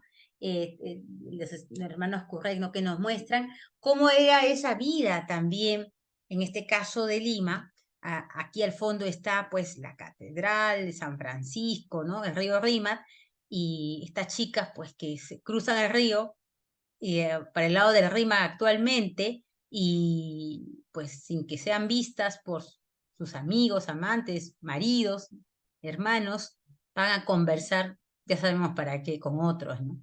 O a coquetearles simplemente, ¿no? Entonces, la tapada era muy popular, ¿no? Y esta es una costumbre que en realidad tenían las mujeres sevillanas, pero que también tiene un origen musulmán, ¿no? Anterior, ¿no? Es el velo islámico, ¿no? Que era utilizado para un tema de moral, pero aquí hubo una transculturación, ¿no? Una resignificación de, en lugar de ser para taparnos y protegernos con fines morales, pues aquí se utilizó, bueno, para taparnos y que no nos vean y hagamos las travesuras, o conversaciones ocultas también, ¿no? Bueno, la moda duró como 300 años, ya para 1590 estaba documentado y Rogendas se asombra de esta práctica y por eso es que la documenta, ¿no?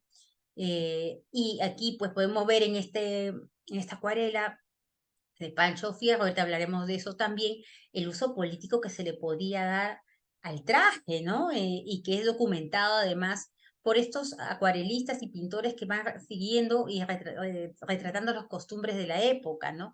La saya gamarrina y la saya orbegocina, la manera como las reconocen, porque algunas apoyaban en ese contexto al general Gamarra y otros apoyaban en ese contexto a Orbegoso, y para diferenciarse en el traje. Y por eso esta costumbre es retratada y dejada como testimonio a través de estas acuarelas costumbristas como estamos observando, ¿no? Y aquí tenemos que hablar de Pancho Fierro, pero que no es el único, ¿ah? En todos los países ha habido un Pancho Fierro, ¿no? Es autodidacta, ¿no? Aquí lo tenemos aquí, es su imagen principal, ¿no? Su retrato, pero tiene mucha, le gusta resaltar la ironía de la situación o de los personajes. Esa era su característica principal, ¿no? No maneja para nada la proporción humana como estamos viendo, es casi una caricatura algunas veces, ¿no? Pero es un gran ilustrador de las costumbres y tipos de Lima, ¿no? Y pues muchas gracias a su trabajo, eso sí, todavía tenemos testimonios de episodios de antes de la independencia del Perú, ¿no? Inclusive algunas arquitecturas que hayan desaparecido o cambios en las arquitecturas de las casonas de Lima nos ayuda un poquito a recrear y a conocer cómo eran, ¿no? Y la participación, obviamente, porque él es un afrodescendiente, también de los afrodescendientes va a dejar testimonio en parte de su trabajo, como estamos viendo, ¿no? Aquí también tenemos algunos bailes, el pescador, el que vende pescados, o sea, comienza a rastrear costumbres de la época. Generalmente va a colocar fondos neutros, generalmente, pero no siempre, porque él hace varios tipos de acuarela, ¿no? La acuarela muy simple, como la que vemos aquí, porque las vende. Claro, las hace no para colgarlas en su casa, las vende. Y hace pequeñitas y ya va vendiendo, de eso vive. Pero después hay otras más grandes, donde sí hay mayor esfuerzo, digamos, y donde recurre a varios planos arquitectónicos, inclusive quizás sean las mejores logradas de Pancho Fierro, ¿no? En estas escenas también donde Santa Rosa de Lima como patrona de las armas, en base obviamente a un modelo virreinal, ¿no? No sé si lo llegaron a ver con el profesor Freddy Cabanillas, la defensa de la Eucaristía. Esta es la defensa de la Eucaristía, pero en la versión de Pancho Fierro, cargando en este caso Santa Rosa de Lima, ¿no? Y o la escena de un militar, ¿no? Bailando en San Bartolomé como inocente, con una de las monjas, entonces es medio pícaro, medio gracioso también, ¿no? Pero fíjense esto también es costumbrismo, y esto es en Ecuador, y tienen esa característica, como les dije, ¿no? Poner el fondo neutro, o sea, dejarlo, el color del papel, de la acuarela, ¿no? Este es anónimo, es una chola pinganilla, ¿no? Y esta de aquí es de Ernest Charton, ese mismo que vimos que hizo esa vista general de Guayaquil, pues también se dedica a esto, comienza a hacer modelos de las mujeres que viven en diferentes partes. Esto se encuentra en Quito y esto en una colección en la Biblioteca Nacional de España, ¿no? O este de Ramón Salas, el que hizo la pintura de la Manolita Sáenz que hemos visto anteriormente, Aguador de Quito, ¿no? Con los atributos correspondientes, acuarela sobre papel, ¿no? Indio Aguador de Quito, fijémonos aquí, ¿no? Pero que si se dan cuenta, comparando a las de Pancho Fierro, pues estas hay un manejo del cuerpo, de la representación, de las fisonomías muchísimo mejor logradas. Solamente que es en lo que gana Pancho Fierro, en esa emotividad. Por eso les decía, el autodidacta siempre recurre a eso, en general, de cualquier parte del mundo y de cualquier periodo. No puedo, porque esto es muy bello, muy bien logrado, ¿no? Pero lo que yo tengo que hacer es buscar otro recurso para llamar la atención, el sentimiento, la emotividad, que también van a hacerlo, no crean los ecuatorianos y los chilenos y en fin, ¿no? Pero solamente para comparar, porque de este tipo también había en Perú, no crean que Pancho Fierro era el único, había varios, ¿no?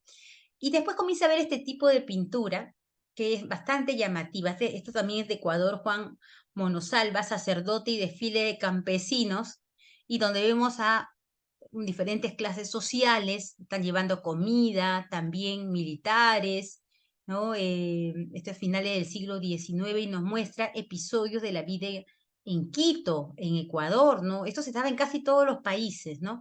O esta de aquí que me encanta muchísimo de Joaquín Pinto.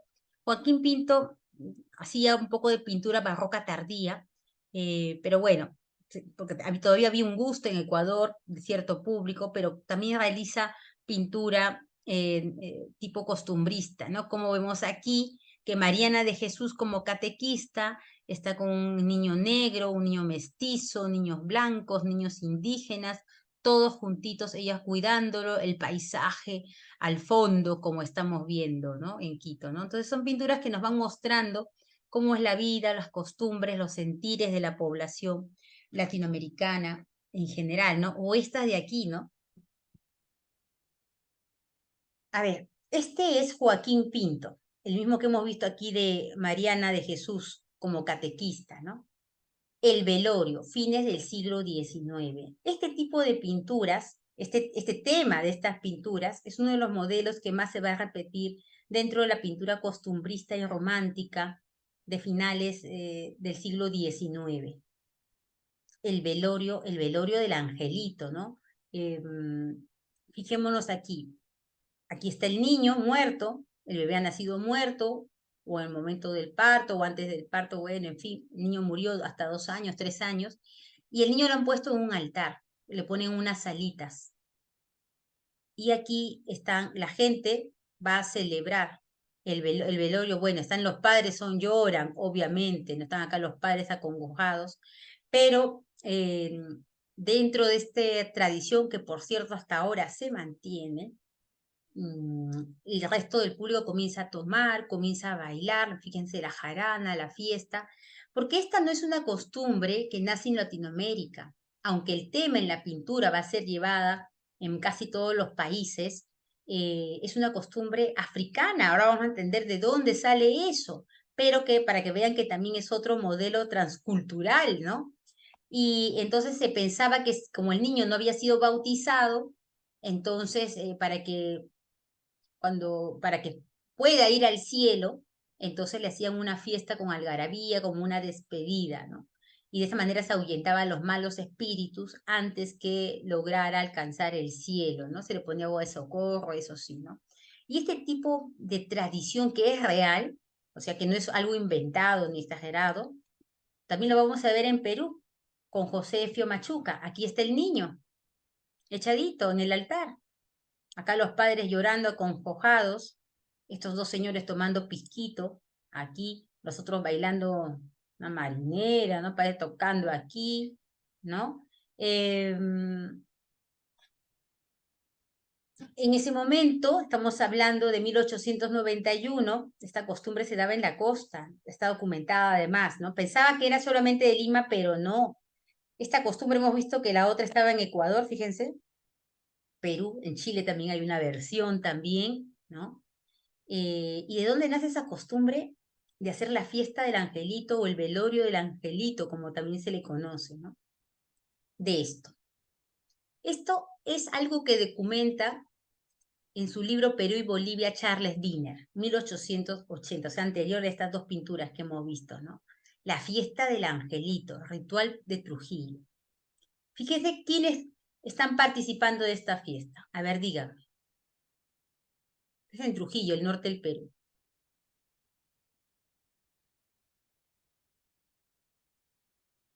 ¿Qué población es? ¿Qué etnia? Afrodescendientes. Muy bien, Afrodescendientes, ¿no? así es. Porque ¿cuál es el origen de la fiesta del angelito, el velorio del angelito? Estos son afrodescendientes, esclavos o descendientes de esclavos en este momento, que llevan en andas a un niño pequeño, también afrodescendiente, al cual le han puesto las alitas, ¿no? Y están bailando, riendo, moviéndose, tomando, ¿no? Y lo sacan en procesión. La primera documentación que se tiene de la presencia de este ritual es en Haití, y que después parece que fue migrando, y claro, con la población, pero en realidad su origen es africano. Claro, la población negra que llega a Haití, y después ya también las otras grupos de esclavos iniciales seguramente fueron trayendo esta tradición, y ellos sacan justamente, pero no pensando en un mundo católico, por supuesto, en este contexto, de que para que el niño pase a la otra vida sin estar conectada por lo maligno, hay que hacerle una gran fiesta. Y eso de ahí, que es algo que viene de África, pasa aquí. en el caso de la costa, en el Perú, pero podemos hablar de otras costas, de Chile también, ¿no?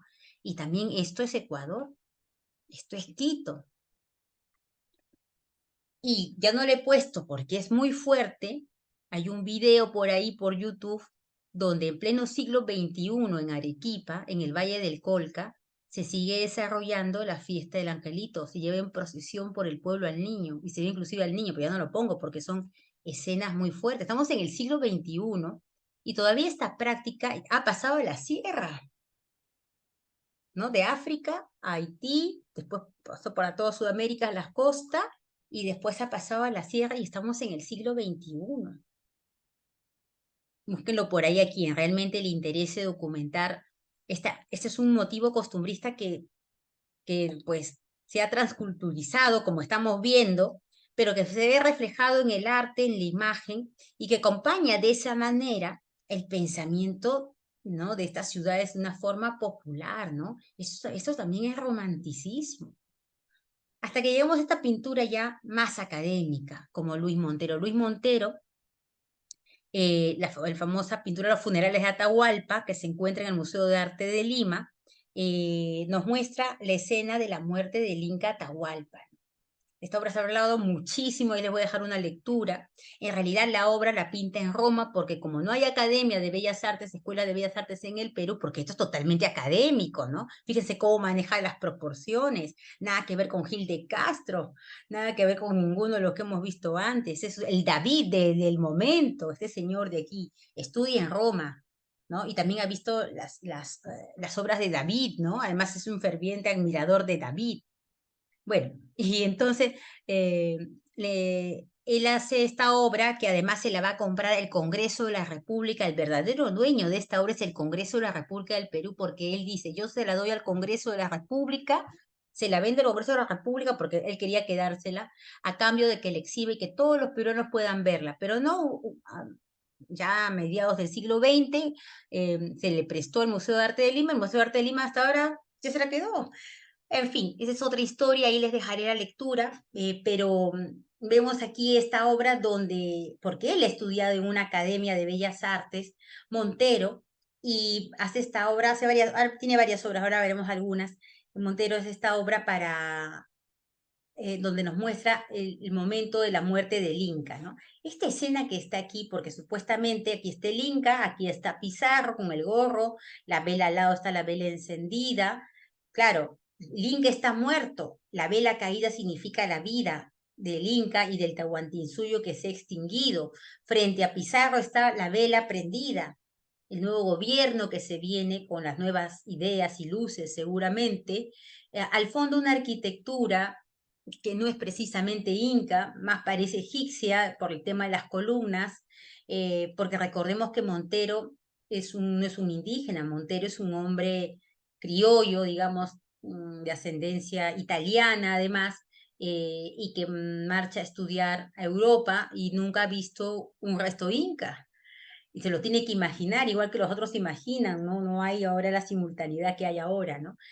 Pero sí, entonces ¿dónde consigo un Inca para hacer el retrato del Inca? Entonces, felizmente en la embajada peruana había un portero, un señor ahí ayudante, del cual va a sacar la fisonomía, porque los únicos que son indios en esta pintura, uy, ¿qué pasó? Ay, perdón. Ay, parece, se me ha doblado esto de aquí, ya está. Es el Inca Atahualpa, que lo vemos sobre este manto verde con llamas además, y este niño que en realidad es un niño mestizo. Todos los demás, ni siquiera estas mujeres que supuestamente son las Agyas o las vírgenes del sol, son incas, porque él está en Roma. ¿Y de dónde se saca esta idea? Además de la obra de David que vimos la semana pasada. ¿Se acuerdan? El rapto de las Sabinas. Fíjense los trajecitos del rapto de las Sabinas.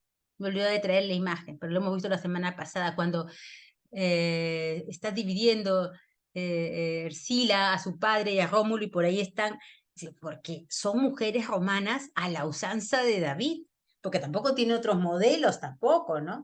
Ya bueno, el traje de los dominicos es más fácil, Pizarro más o menos se lo imagina así tan barbudo, no creo que haya sido, pero en fin, y saca adelante esta obra que tiene además no solamente un valor excepcional académico porque el manejo de la presentación humana, del color, la profundidad, en fin, todo es A1, no se puede negar eso.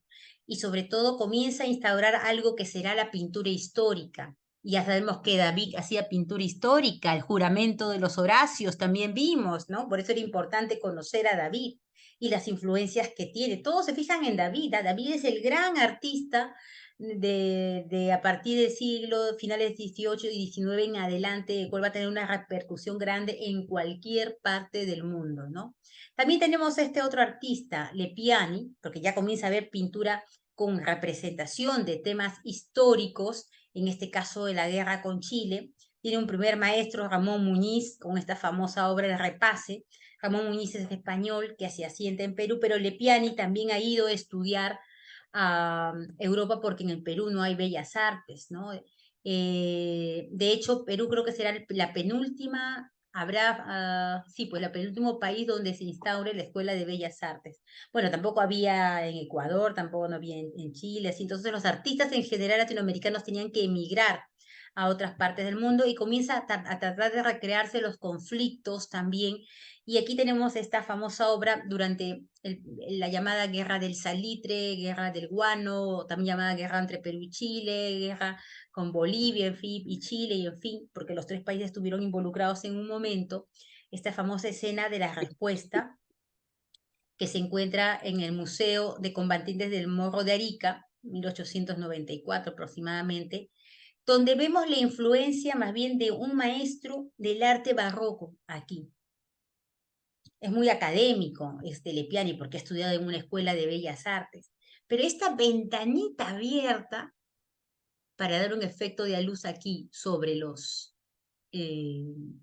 acompañantes de Bolognesi, todos les quieren dar la respuesta a este militar chileno que no se van a rendir. Ya saben que los chilenos lo superan 10-1 en ese momento y le piden por favor evitar un derramamiento de sangre y que se rindan, y ellos dicen que morirán hasta quemar el último cartucho, ¿no? Eso ya es la historia. Pero esta ventanita abierta es un recurso que utiliza un maestro del barroco. ¿Quién se acuerda? Caravaggio, la Muy vocación de San bien. Mateo. Excelente, Eduardo, ¿no? Excelente, Caravaggio. Fíjense cómo nada es gratis. Si nos podemos, y eso no lo da el significado, eso lo da la forma, la iluminación, la composición. Entonces ustedes comienzan a revisar la obra de Lepiani. Lepiani tiene dos grandes inspiraciones. Caravaggio, por un lado, ese claroscuro, hasta tenebrismo que le pone aquí, y el otro será Jericó, de la balsa de la Medusa, y también de la Croix, eso sobre todo, ¿no? Pero bueno, ahí ya lo dejo para el que quiere investigar, ¿no? Y se dan cuenta los recursos, ¿no? Nada es gratis tampoco, ¿no? Y bueno, ya la escena la vemos, es muy simple además, pero tiene toda esa idea de Caravaggio presente, ¿no? Vamos a seguir, uy, ¿qué pasa? Y aquí, ¿no? Aquí también nos recuerda un poco ese enredo de la balsa de la Medusa. De una conferencia me he olvidado de traer una imagen donde pongo las comparaciones, además, entre la obra La libertad guiando al pueblo, de Delacroix, perdón, las posturas de los personajes caídos que hay en esa pintura, La libertad guiando al pueblo, muchas veces se asemejan a algunos de los caídos o los que están luchando también en este panorama que se desarrolla, esta escena que se desarrolla en el Morro de Arica, ¿no? Y el paisaje, ¿no? Cómo cobra importancia, el paisaje se integra al ejército también, y en este vademecum de uniformes, y en el medio, pues, ahí a Bolognesi, ¿no? Como un héroe, además, ¿no? Es increíble, ¿no? Por eso ya es otro motivo, ¿no? O esta, que ya esta es posterior de Lepiani, que va a ser algo, a ver, vamos a ver si reconocen algo, pero bueno, vamos a ver aquí. Aquí está el momento de la proclamación, porque comienzan a reconstruir las imágenes de las independencias, las imágenes más importantes de los episodios nacionales en cada país, ¿no? Esta es la proclamación de la independencia de 1904. También la realiza en Roma, porque él casi llega al final, nada más, ¿no? Ya. Y aquí vemos que está proclamando San Martín al pueblo, ¿no?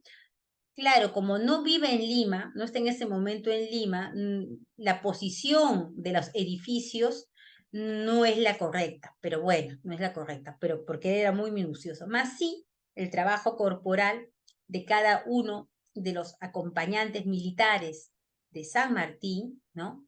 Pero todos, a ninguno se les ve la cara, o sea, se les deja esbozar parte de la cara, todavía menos a San Martín, ¿no? El único que está mirando al espectador, así con esta carita aquí, este moñito, este lazo blanco, es el propio Lepiani. Lepiani es, o sea, es el único que mira al espectador como que yo soy testigo. ¿Por qué hace esto Lepiani? Me olvidé de comentar con esto. Esto. Él, ¿qué pasa? Él regresa al Perú. Y cuando regresa al Perú, le encargan hacer estas obras de la guerra. Y esta de aquí también. Y él lo que hace es ser un reportero de la imagen, ¿no? Tiene que viajar hasta esta parte del norte de Chile y sur del Perú y comienza a ubicarse en el escenario. No hay nadie, por supuesto, donde es el morro para imaginarse. Claro, no hay fotografía, no hay nada en ese momento como es la guerra. O sea, trata de ponerse en la posición del sufrimiento de ambos bandos también, ¿eh? No crean, ¿no?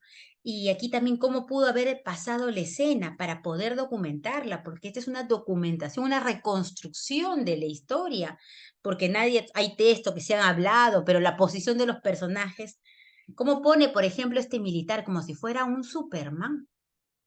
Saben que van a morir, como Superman lo coloca aquí, ¿no?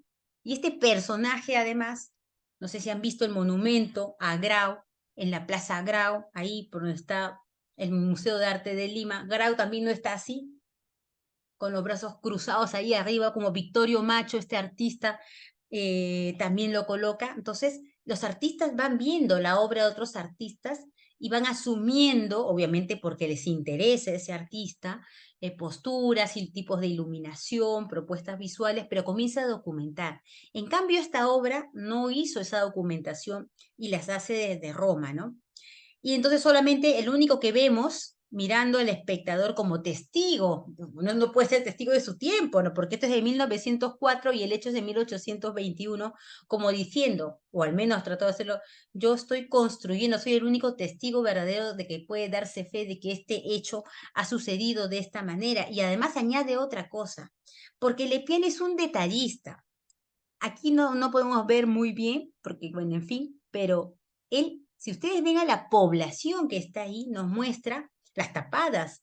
En 1821, supuestamente, el evento es de 1821, blancos, mestizos, negros.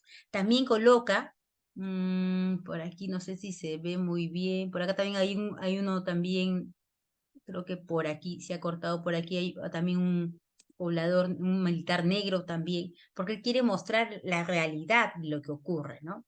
Ahí está. Y esta es la última, porque después cuando regresa al Perú, comienza a realizar otras obras, se va quedando ciego, lo que pasa, ¿no? Este es 1927, la captura de Atahualpa, no siempre la sacan del Museo de Arte de Lima, no sé si ahora estará presente, no la he visto la última vez, pero porque están ampliando la colección, las partes de la colección, y ya llega a un punto, fijémonos, no es que esté mal definido, este es el boceto además, ¿no? Pero de la pintura, porque estamos en 1927 y las vanguardias artísticas, lo que verán ya con la profesora Rosa María Vargas en arte moderno y contemporáneo, comienzan a surgir. Y ese academicismo que hemos visto antes, el dibujo que prime, ese realismo que prime en la pintura, va a ir desapareciendo, porque la cámara fotográfica lo que va a hacer es, con un clic, capturar, hacerte un retrato o un paisaje. Entonces, ¿qué razón tiene de ser este tipo de pintura? Entonces los artistas van a comenzar a buscar nuevas formas de representar la imagen para ganarle a la fotografía. La fotografía solamente, por cierto, toma un ángulo, y lo que van a hacer es tratar de mostrar ángulos simultáneos, como lo hizo Picasso, o crear impresiones de la luz, o o crear la sensación de supuesto movimiento, y por eso tenemos esta pintura poco delineada, con pincelada más suelta, algo que la fotografía no va a poder hacer, ya el video, el cine ya es otra cosa, ¿no? Y es así, ¿no? Pero más o menos todos se ubican así, más o menos en esta sintonía durante el siglo XIX, ¿no? No sé si hay alguna pregunta, de todas maneras les voy a dejar bastantes lecturas, ¿no? De cada una de estas partes para que amplíen también su perspectiva, pero no se dejen guiar por todo lo que dice la lectura. Vean la obra, vean si es cierto o si no es cierto. Y de esa manera siempre vais a triunfar, ¿no?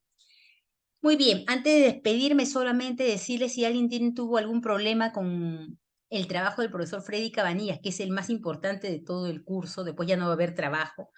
Al que le falta entregar un trabajo, lo que fuera, por favor, inmediatamente se lo dice al profesor John Rodríguez y vemos la solución. Siempre hay solución para todo, no se den por vencidos. Ah, ya no lo hago, ya no. Háganlo o hablen primero, necesitan a lo mejor un poquito más de plazo o ver otra posibilidad de otra situación que tengan particular y vamos a seguir adelante con todo. Bueno, muchísimas gracias entonces. Si no hay nada más, ni una pregunta, nos veremos, bueno, mañana en la clase del profesor Eka, ¿ya? Gracias, Gracias, doctora. doctora. Nos vemos, Hasta luego. muchísimas Hasta gracias. luego. Hasta Gracias. Chao, luego, chao. gracias. Chao, chao. Buenas noches.